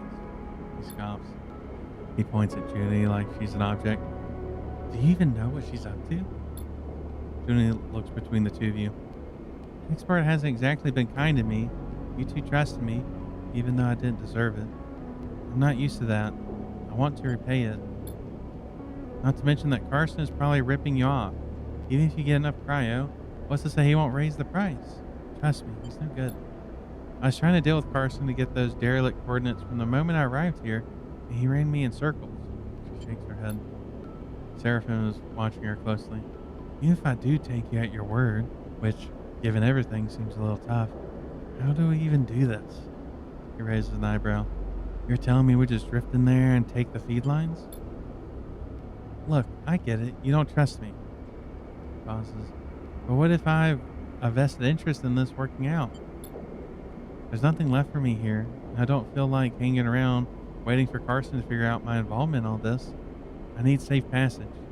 You need the feed lines to grant it. She allows herself a smile. See where I'm going with this? Seraphim sighs. I don't like it. He pauses. But it makes sense. What do you think, Sleeper? I like it. All right then, Junie smiles. Let me prepare. I'll head to Factory Row, scope the place out. Meet me there and we can work out a plan. Glances between the two of you. Trust me, we can find a way. We'll keep it simple, clean. Simple's good. Agreed. Seraphim cuts in. His dark look betrays his concerns. I'll go scope out the bait we need in Factory Row. We should split up. Less likely for Carson to suspect us. Maybe there in a few, and we can finish setting up. Junie unclips from her seat, floating. I want to show you I can be trusted. That we can do this. She looks between the two of you. Leave that, please. With that, she slips away down the passage towards the airlock in Hexport Beyond. You look at Seraphin. I'm saying nothing, Sleeper. Getting clipped from his seat too. Either this is the kind of mess you go through to get out of the other side, or it's the kind that you never escape. Either way, we're in it now. He leaves the cockpit. You stare at the chaotic lights of Hexport and wondering if anything in the starboard belt ever runs smoothly. Okay. Alrighty. And honestly, it still seems like I guess maybe Nia's just a one-time thing. Yeah, maybe. Or maybe she's like only available while you are doing contract on this station. Oh, we made 16 cryo. Nice. Yay. That was totally It worth helps. getting damaged.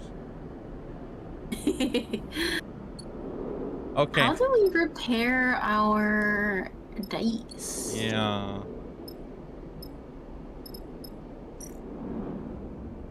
Nope.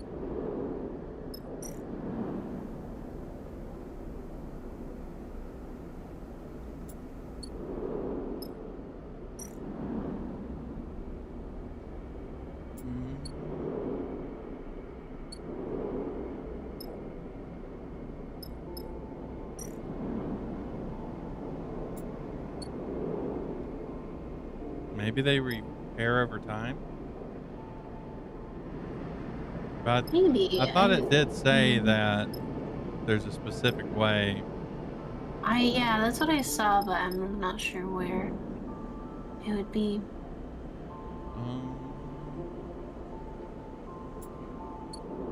I guess we can look at the guide. Let's see. Ooh, rig workshop once unlocked. Oopsie. Lol. So I'm guessing we get that after. Probably so. Would be my guess.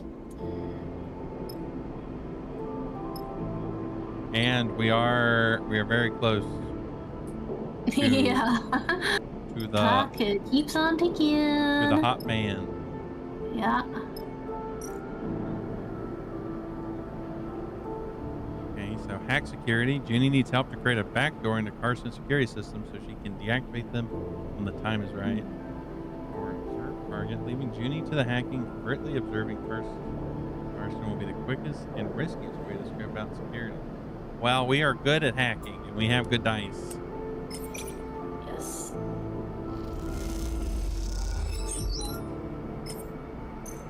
Maybe. Never mind.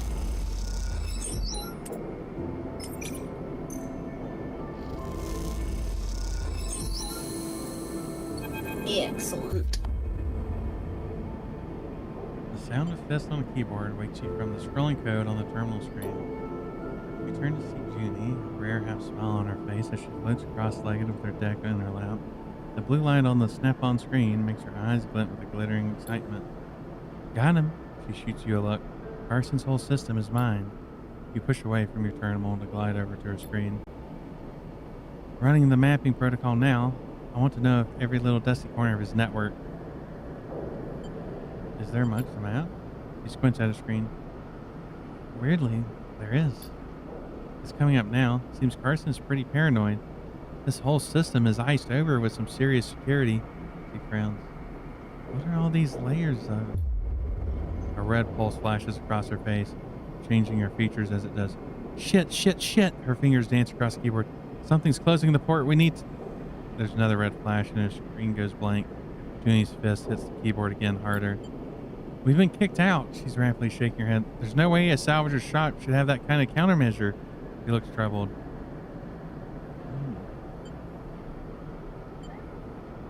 That's it? We're locked out? She looked over at you. It seems so. I think our friend Carson is involved in some nasty stuff. She rubs her forehead and thought. Wait, her fingers fly across the keyboard, her screen flickering with commands. A complex node graph assembles on the screen, a mess of interlocking connections. The mapping protocol did enough, she points at the screen. All the security systems are there. She indicates a dark section of broken connections. We didn't get what's here, but it seems like we found some kind of archive. Nothing we want. I wonder what's there. She shrugs. Some big data thralls that looks like copies of old drives he found. Could just be a load of data left over from salvage jobs that he thinks worth something. She smiles. He's a meathead with no eye for data, so it's probably a load of debug logs he thinks are Solheim secrets. She giggles at the idea. Junie pulls a thumb drive out of her one of many pockets and slots into her deck. Time to train my cat. Well, I mean, This is what we do, you know? we're very good at this. Let's go. -1 stress. Let's go. You watch the code spilling across the screen and notice the addresses from the node map being marked and logged. As you watch, you see that the cat identifies weaknesses, marks nodes with multiple connections and fragile structures. It's making a plan of attack. Junie's going to blast Carson's network apart with raw data. Junie sees the look of recognition in your eyes. And I thought I could show you something new. She looks impressed. I call it the Katzenjammer. CAT for short. Give it the map of a network and an entry point, and it'll flood the system with raw data and network noise. Any tech connected to it gets a killer headache. I built it to make the remnants of Solheim security systems out of commission and old derelict instruments. I had one too many close calls. What will it do to Carson's shop? Pretty much fry anything on your map. Cameras, shutter controls, alarms. It'll be pure chaos. She plucks the thumb drive out of her deck and hands it over. The cat head sticker on it catching the light as you turn in your fingers. We still lost access, of course. Judy turns back to her screen, bringing up another node map. But there's an old Solheim port from the original factory just outside Carson's. Slot the cat in there, it should be able to find a back door. What are we waiting for? Nothing, but this isn't going to be quiet. She squints. His whole system's going to get data blasted. It's not a subtle hack. When you slot the cat, you get in, grab the feed lines, and run. Sounds like one hell of a risk. Seraphine's voice catches you both by surprise as they slip into the dark, empty unit. Well, Junie pauses, looking between the two of you. It's our best option. Seraphine narrows his eyes.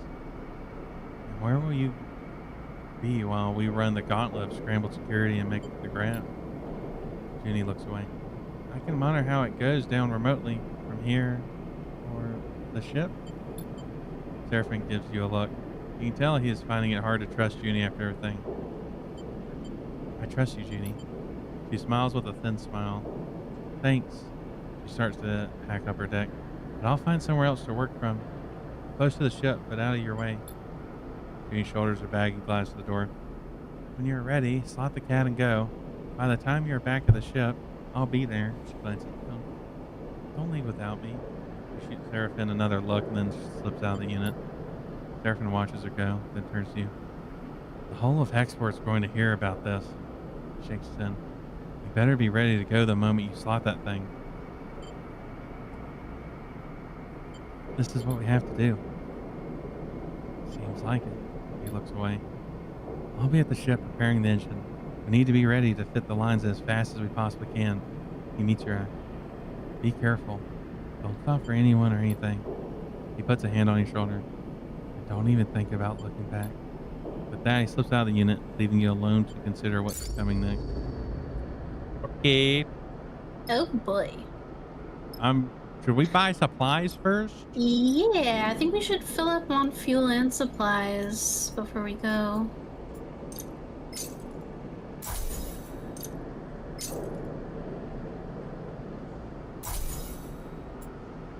Okay. I guess we're gonna have to rest.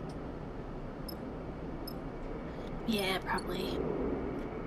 Good to get a good sleep in. Oh, do we want to... Cool. Never mind. It'll be fine. Oh my gosh. Oh my goodness. We are balling today. We got this. Did we get points? No, we didn't. I thought we did. Oh, that's right. We failed it, so we didn't get any. Yeah, Sad. yeah.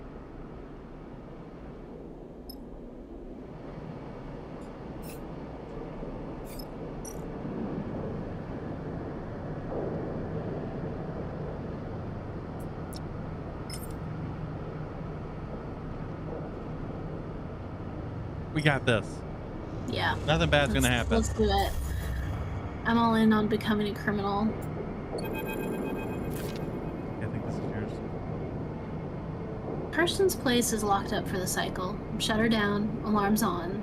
The denizens of Factory Row snaking past with deliveries and work orders. You hold your position opposite the shop and take a deep breath, waiting for a sign that this is gonna work. You look at the thumbnail drive with its shimmering cat sticker sticking out of the old Solheim access port. You imagine the flow of data as the Katzenjammer seeks for an entry point into Carson's system. You think of Junie, tucked away near the ship, watching you through the public networks. You think of Seraphin, deep in the engine room of the rig. Hurry the hell up, you think. Enough waiting. Then you hear it, a pulsating white noise spluttering, and then screaming out of Carson's shop. The shutter scissors up and down, the lights pulse, the alarm gurgles in confusion. For a moment, you are stunned into stillness. Okay. People stop in the street, then turn to look as the shutter's motors burn out in the cascade of sparks and acrid smoke. Now or never. Okay, it's the same chance either way. All things being equal, I think let's be fast.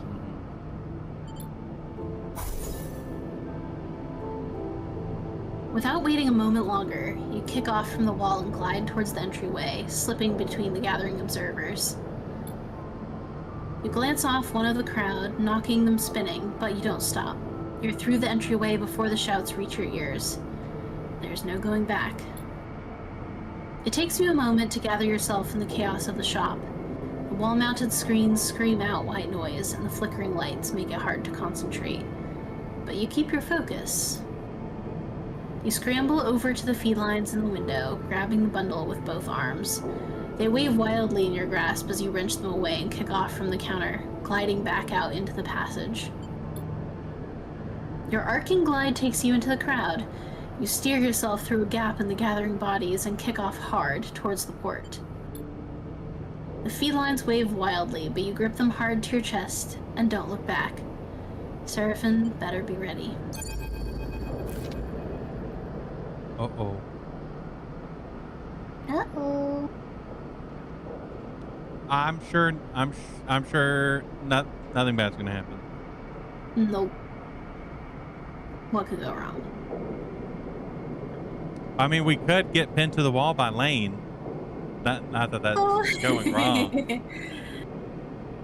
Oh no, what if? What if? Now I'm curious, like, if we won't be able to go back to Hexport after this, and if, like, we did it the clean way, Oh, we'd boy. be able to continue. That's to a great point. I don't know. Your arms ache from the clutching the feed lines, but you don't loosen your grip until you see the entrance to the docking bridge. Sleeper, you almost ignore the call until you realize you recognize the voice. Junie glides out to meet you, her hand on your shoulder, guiding you towards the bridge. I'm with you now, she shoots you a glance. What a show, huh? She laughs nervously. It was certainly loud. She smiles a little. Wish I could have seen the cat in action. You both glide down the docking bridge, Junie helping you with the trailing feed lines. From what you can tell, news of the chaos in Factory Row has not yet reached the port. You feel a flush of excitement as you enter the ship's airlock. This is it. You did it. You try to keep focused, but the elation makes your hands tremble. You take a sharp turn in the central passage of the ship and make your way to the engine room. The feed line's now unwieldy in the cramped space. Seraphin is waiting for you, shaking his head. Looks like we're in business, he lets out a sigh. And on the run from two different people now. He grabs the feed lines. I'll take it from here. He quickly begins the process of connecting the engine to the subsidiary fuel tank. You watch, catching your breath as he works. How about you make yourselves useful rather than just making me nervous? Seraphin says without looking up from his work. Go close the airlock and disconnect the bridge. You and Junie glance at each other. Both of you, now, Seraphin calls out. The two of you turn and make your way up to the passage, your nerves settling now. You arrive at the airlock and reach for the control panel. Then you see him. Karsten coming up the docking bridge fast. Well, luckily we're good at this. We're good at it. Peace out, motherfucker. Oh. You're shaking hands and put the closure sequence just in time. The door hisses and slams shut in Karsten's face. He glares at you through the airlock's window. As he does, the docking bridge's shutters scissor closed, blocking him from the view. You hear a clunk as the clamps disengage. You're free. Seraphin rushes past, gliding up the passageway from the engine room. Come on, get yourself strapped in. You and Junie silently follow him, your head spinning, your thoughts racing. You slip from your seat as Seraphin punches in the departure sequence. The rig begins to pull away from Hexport, Seraphin's hands on the controls. You close your eyes and feel the force of the thrusters firing. We did it! Oh, what a daring escape. Oh! Oh my gosh. And we didn't, I don't think we got Nia. No. She's back there somewhere. What the? Seraphin's quiet question interrupts your thoughts as the rig cuts across the belt. Hexport is now behind you, drifting out of visual range. Glinting lights now just part of the background glow of the belt's thousands of reflective bodies. Whatever trouble you stirred up there, it has surely been left behind. Which is why Seraphin's muttering is worrying you. What's up? Seraphin turns. There's a transmission coming out of Hexport. Some kind of evac order? He turns back to his console. Let me check this. Sleeper. The voice, as distorted as it is, cuts through you. He's here! Lane. I know you're there. A hissing pause. Is that coming from Hexport? Seraphin glances at you confused. Is what coming from Hexport? Give me a second here, Sleeper. I'm getting a wide channel broadcast. He rubs his shoulder nervously. They're warning people to alter their course away from the station. You are slipping away. A squawk of noise. But we can't have that. I take this personally, Sleeper. A sharp intake of breath. After all my investment, all my care expended upon you, this is how you repay me. And I don't care if he's essentially a toxic boyfriend trope covered in red flags. I love him. Oh, yeah. It's hard not to, right? Yeah. Also, I've just realized that that is not a floral top. It is his bare tattooed chest. Yeah. I don't know why I didn't clock that before. I thought he was wearing, like, a blouse. But it just makes him hotter now. It does. At least we're heading away, Seraphin interrupts. Maybe it's just a precaution. I see a little something glinting out there, Lane continues. Could that be you? Sleeper? You hear Seraphin calling, but you don't move. You don't breathe. All you hear is Lane's voice. You unclip from your restraint, drifting towards Seraphin. He gives you a wild look. Something isn't right. You don't feel right. A numbness grows in your body, your fingers flexing without your input. You reach out towards Seraphin. No, not you. Something reaches out to Seraphin through you. Attention flickers in his eyes. Fear? A hissing silence, then a rumbling blast. All at once the rig screams. Systems seizing in electromagnetic paralysis. All at once, the rig shifts, carried on some shockwave of light. Pain. Then darkness. Oh, Did Hexport explode? that's not Or good. something? Oh, what's Also, that? whoa! This must be what they mean by glitching. We haven't encountered that yet. Uh-oh. I don't like that. No, not at all. Voices echo warmly through your mind. You can't quite make out what is being said. Any attempt to focus causes a growing glare of pain, so you let them fill the air. Unidentifiable. Blah, and stop. You're floating. So you cannot yet feel your body or its weight. Feeling pleasant, soothing. And yet the moment you realize this, it begins to fade. Something spasms in your fingers, and you flick it away. The sensation crosses the sole of your foot, kick your leg. A weight settles itself in your chest. You're awake. You open your eyes, the light playing across the surface pattern of the same cushion. You are alone. The voice is replaced by the hum of air cycles, the distant clank of maintenance systems. You are alone. This is not your ship. You jerk upwards against the strap that holds you loosely to the berth, suddenly confronted with the last things you remembered, an overwhelming numbness, and below it, an insipid animating chorus creeping through your mind.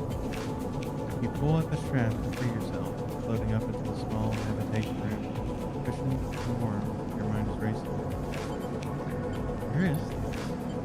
You glance around, taking in the small room with its knickknacks tucked behind webbing, its stained and worn storage units, its faded padding. This is someone's home. Cold light fills the room, and you float over to the dark square of the window.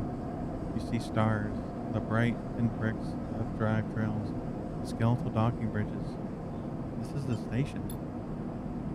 A sudden hiss draws your attention to the door, which slides open with a puff of equalizing pressure. The entering figure jumps as they see you're awake. You're up. They hesitate in the doorway. Oh my god, I love them. Yeah, they're cool. That's such a good fit. Mm-hmm.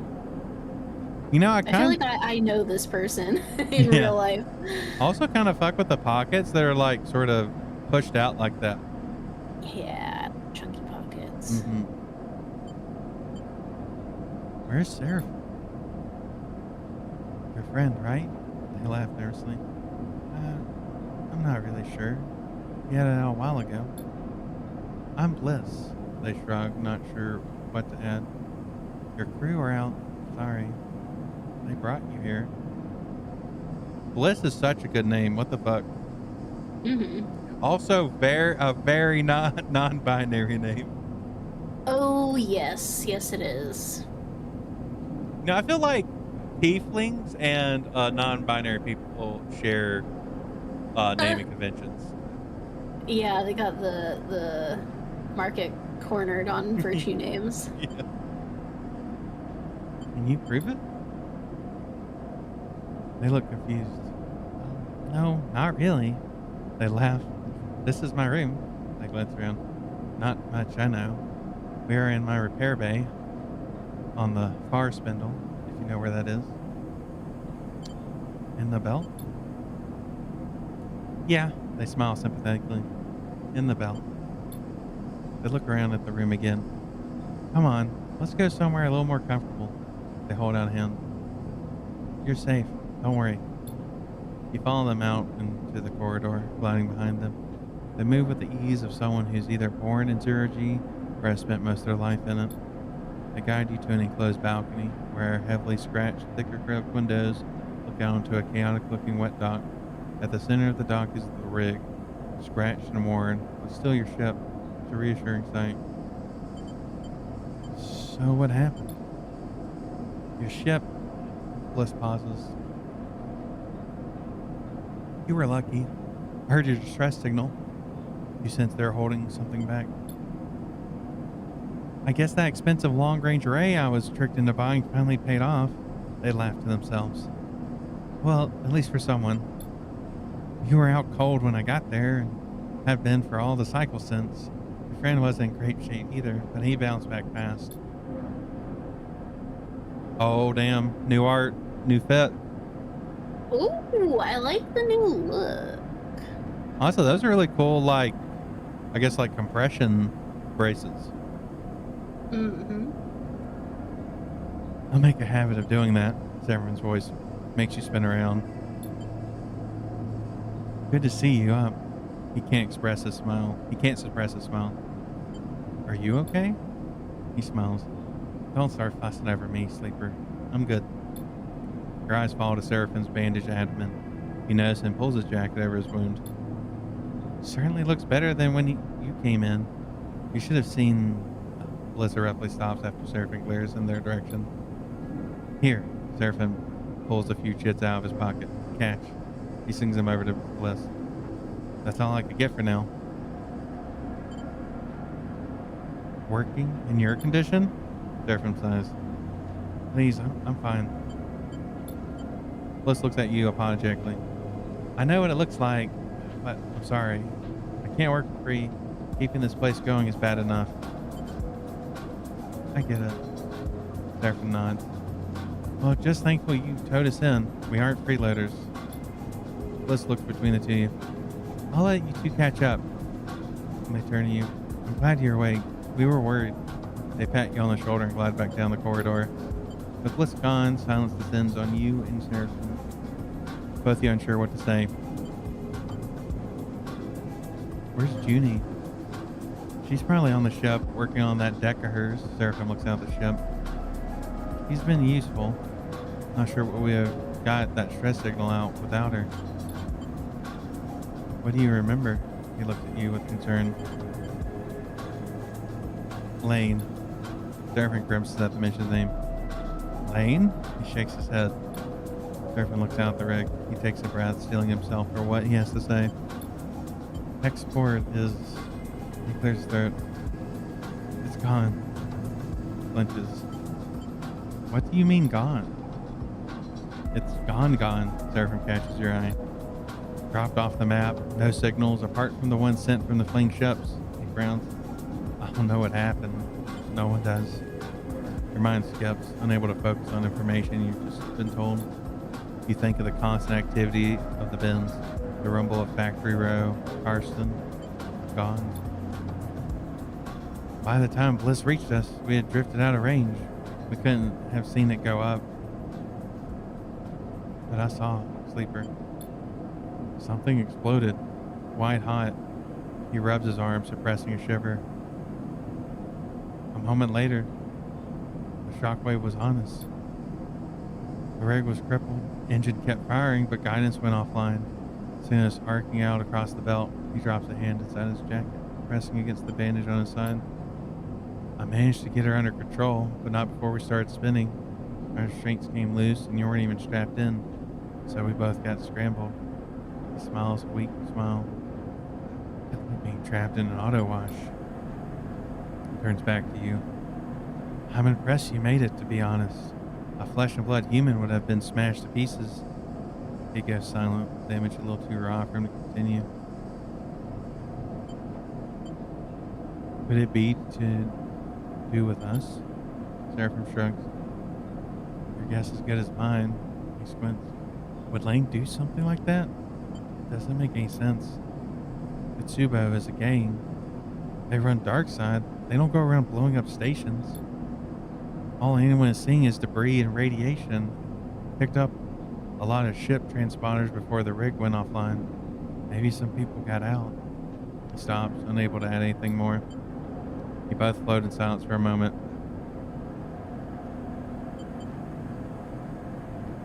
So we lost our tail? Seems like it. He looks away. At least that shockwave had burned our trail out of the belt for now. We already owe Bliss for the work they did on the rig, and it isn't finished yet. A few more cycles have been told. Bliss won't hold us hostage, but don't like to skip out without paying, even if we could get the rig started up. He rubs his necklace between his fingers. Bad karma. Beyond that, we need work, fuel, supplies, and we need to make sure you're okay. He counts off the issues with his fingers. After that, shrugs. I haven't heard of anyone coming after us, and if they did, they'd have come through export or what's left of it. He looks away. The far spindle is way out of Lane's territory anyway. They call this bit of the belt the Wash, and the stations here run differently to Dark Side. So for now, we have some freedom. Seraphin sighs. Freedom to go broke, starve, or to get even more trouble, that is. In all honesty, I was hoping you might have some ideas. He pats you on the shoulder. I want to explore this place. The far spindle? There's plenty to see. This is a free station. No one faction holds control, so it's quite the circus. Just watch your step out there. Seraphin pauses and stares down. Look, Sleeper. He pats aside. I'm not sure I can work right now. I just got kicked out of a salvage yard for passing out on the job. He looks away. Even with the pain meds I've been able to scare up. I could fly, that's for sure. He stares obstinately at the rig. But you're going to need some crew if you want to do any serious work. He chews his lip. I'm sorry. You need to be careful. Seraphin nods. I'm trying. He turns away. I'm gonna go take a rest on the rig. I'm white. You look out at the rig as he leaves, the warmth and softness of your waking moments now feeling like a distant memory. Is this what you wanted? Freedom? A chance to work for yourself? Not Lane? Well, here it is. With all the problems and complications you could imagine. And at what cost? Could Lane have wiped out Hexport just to try to end you? You shiver at the thought. But if not Lane, then who? Theories cloud your mind. Ooh, do we want to dwell on them?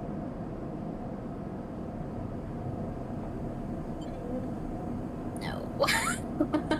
Push them away. No, we're free. Now's not the time for theories. You take a break, a breath. Time to make a plan. Okay. You have gained some glitch. Glitch is a penalty you gain from repairing dice and from Lane's attempts to hack your system. Your current level of glitch is represented by the glitch clock to the right of your dice. You can have a maximum of 6. Each level of glitch you gain will increase your chance of rolling a glitch dice at the start of a cycle. Each time you roll a glitch dice, you clear 1 level of glitch. A new glitch dice has an 80% chance of a negative outcome when used and a 20% chance of a positive outcome. Uh-oh.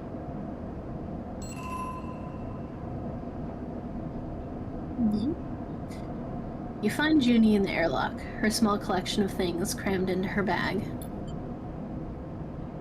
I was coming to see you, I promise. She looks nervous. I was waiting for you to wake up, but Seraphin said you were okay, so... You're going? She looks away. I am. While you were out, she pauses, the concern for you obvious. I was digging into the data I pulled from that core, the Solheim one. There's a lot of stuff in there. But it's impossible to read. Either I'm decrypting it wrong, or I don't have the right cipher. Whatever it is, I think it means the data is important. She takes a breath. Or at least it was to Solheim. I need to find someone to help me pick away at it, to crack it open. She looks down. That's why I'm going. We can take you there. No, look. She takes a sharp breath. After what happened with the rig, Bliss saving us, we're all lucky to be alive. She shifts her bag on her shoulder. I think I'm better off alone for now. Oh, she suddenly reaches into her bag, producing a handful of chits. Some of the data I sold just so I could buy myself a ticket to where I need to go. It's not much, but here's your share. She passes you the chits. Thank you. She smiles. You deserve more. She catches herself. I mean, I'm sorry. Good luck, Sleeper, and tell Seraphin goodbye for me. What are you chasing? She freezes, caught off guard by your question. She pauses. I know there's value, true value, in that data, Sleeper. I know it, and I... She pauses again, unsure of herself. I have a project to continue. One I won't abandon. Maybe I can tell you about it another time. She smiles weakly, closing up again. Well, she rubs the back of her neck. See you around. You watch her drift away down into the docking tunnel and into the far spindle with questions still bouncing around in your head. Maybe if your paths cross again, you might be able to get some of them answered. I shouldn't be shocked that she left us after after what we sacrificed for her. Yeah, I'm not surprised. She's a woman on a quest. Yeah. That like whole everything that we just did today felt like a cold open. Yeah. For like the rest of the game, basically. Yeah. Honestly, I didn't know what I was expecting coming in, but it certainly wasn't this. No, I'm intrigued though. Yeah, very intrigued. And ooh, we have point. Honestly, I think it might be best to save. I think so too. Yeah, because not having bonuses in a lot of skills is rough. Yeah. Do we think this might be a good place to pause? Yeah, I was just about to suggest that. I think this is a good place to call it for tonight.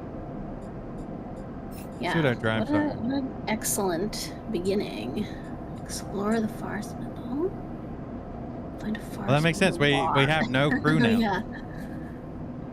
Yeah, just Servant. Well, not even him because he's too injured to work, right? Well, that's true. Yeah, he can. He can just drive. He can only drive. Let's see. 40 seconds ago. Okay, so we don't need to. Okay, cool. Switch us over here. Ooh. Ooh. But holy fuck. I think it's like a legitimate improvement over the first one. That was awesome. Yeah, I'm excited for what feels like maybe more of like a sandboxy or like open sort of story. Like it feels like it depends a lot on what you choose to do and where you choose to go, which is very cool. Yeah, I'm curious how I'm assuming the hexport gets blown up regardless, but I'm curious to see if you had like worked with Karsten, how different. Yeah. Yeah, I am curious about that.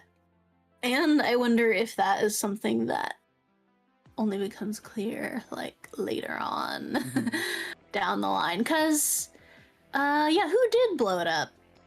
Unclear. Yeah, honestly, like if Lane did, and Lane's essentially like the head of a gang, right? Mm-hmm. Like a gang having the ability to blow up an entire station is crazy in itself. Right, and not even the station that the gang is based on. Yeah, I'm so curious. Also, it seems like the company that owned the sleepers originally is no longer in play. Yeah, there was a little bit of dialogue where it seemed like SNR is not a thing at this point. Yeah. Anymore. Which interesting time skip stuff? Yeah, it seems like we're a good bit in the future now. The Yeah. cyber future. Yeah. I kind of want to look up like the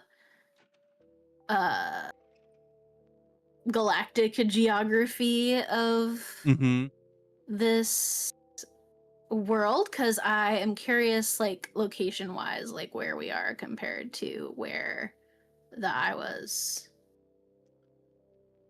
Well, if I had to assume that the eye was probably, I don't think it was in the belt. I don't think it ever mentioned anything about a belt. So I'm assuming it was closer to the center where Hmm. like all the corporate wars are happening. Yeah. Then we're on the rim. Hmm. Which honestly, when it comes to like sci-fi stuff, I tend to prefer like that sort of stuff where you're on the edge of the Yeah. where all the like That's super fun. super sci-fi stuff's happening. Yeah, it's nice to be on the edge. Mm-hmm. One of the good edges. If you know what I mean. It's important to maintain your edge, chat, until you're told Let this be a otherwise. lesson to you. But yeah, Luna, do you have any cool plans this week? Are you gonna be drawing any cool things? I am not this week, but next week, um, I'm going to be trying to return to streaming. Mm-hmm. I don't know exactly what I'm going to be doing yet, but just easing back into it and then preparing to start Mass Effect 3 and Hell yeah. I have a lot of like games in my Steam library that I want to make like a concerted effort to start getting through that you know, there's Steam sales all the time. I get stuff that I'm so excited about and then I never play it and I'm changing that now. Yeah, I feel that. So, And the list continuously grows. it just grows. Oh my gosh. So, yeah, I'm hoping to get back into the swing of things soon. I have a little more energy than I have had in a while. So, Oh, yeah, that's awesome. um, yeah. What are you up to the rest of the week? Oh, I'm very busy. Mini streams. Uh Excellent. Thursday, the only day I'm not gonna be streaming. Ooh. Yeah. What are you playing or streaming? Let's see. Tomorrow I'm gonna be playing Cyberpunk. Hopefully finishing Phantom Liberty. But I don't know. It seems like it's bigger than I initially thought. Yeah. Wait a second. Hold on. I'm looking at the wrong schedule. Hold on. I unfortunately I keep my notes too far spread out. Oh wait, tomorrow I'm playing Kingdom Hearts 2. I'm starting Kingdom Hearts 2. That's what I'm doing. Ooh, fun. I was looking at old schedule. I'm scared to start Kingdom Hearts 2 Why? because Kingdom Hearts is pain. Yes, I So see. so like the first Kingdom Hearts, the like final boss fights like 8 rounds, 8 phases. Huh. That's ridiculous. No one does Eight that. phases?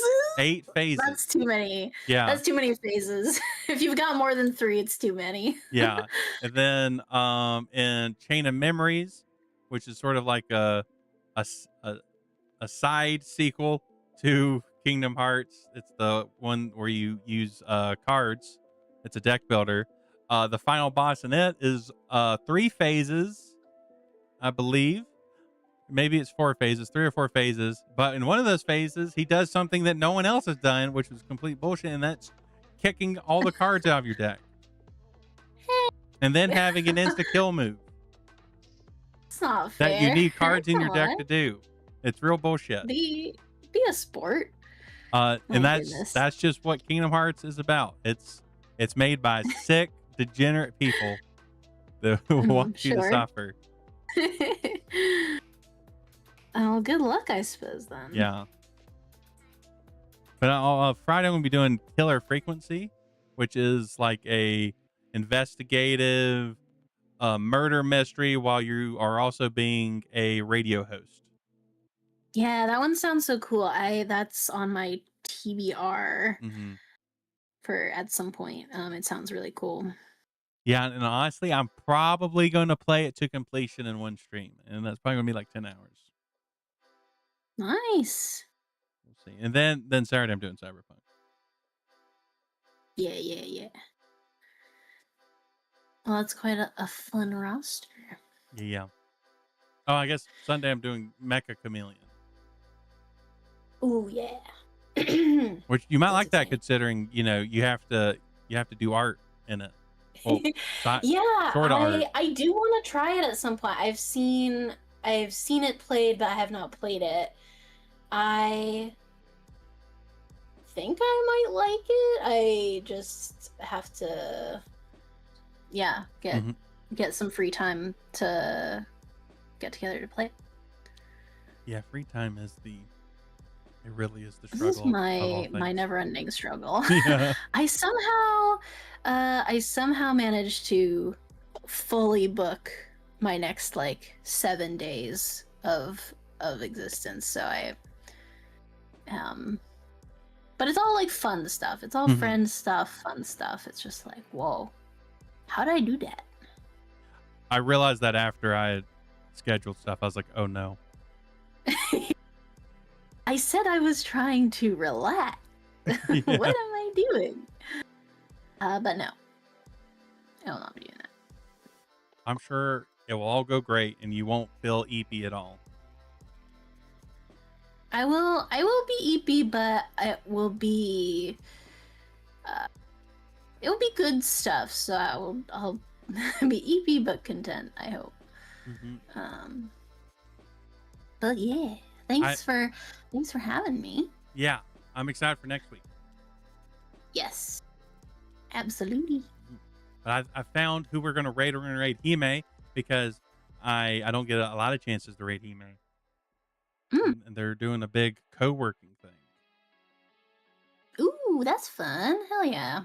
Yeah, so we're gonna sneak attack Hime. Let's do it.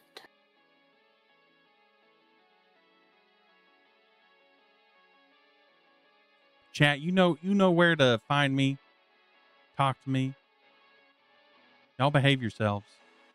At least behave yourselves as much as I behave myself. Mhm. So get something to drink if you're thirsty. Get something to eat if you're hungry.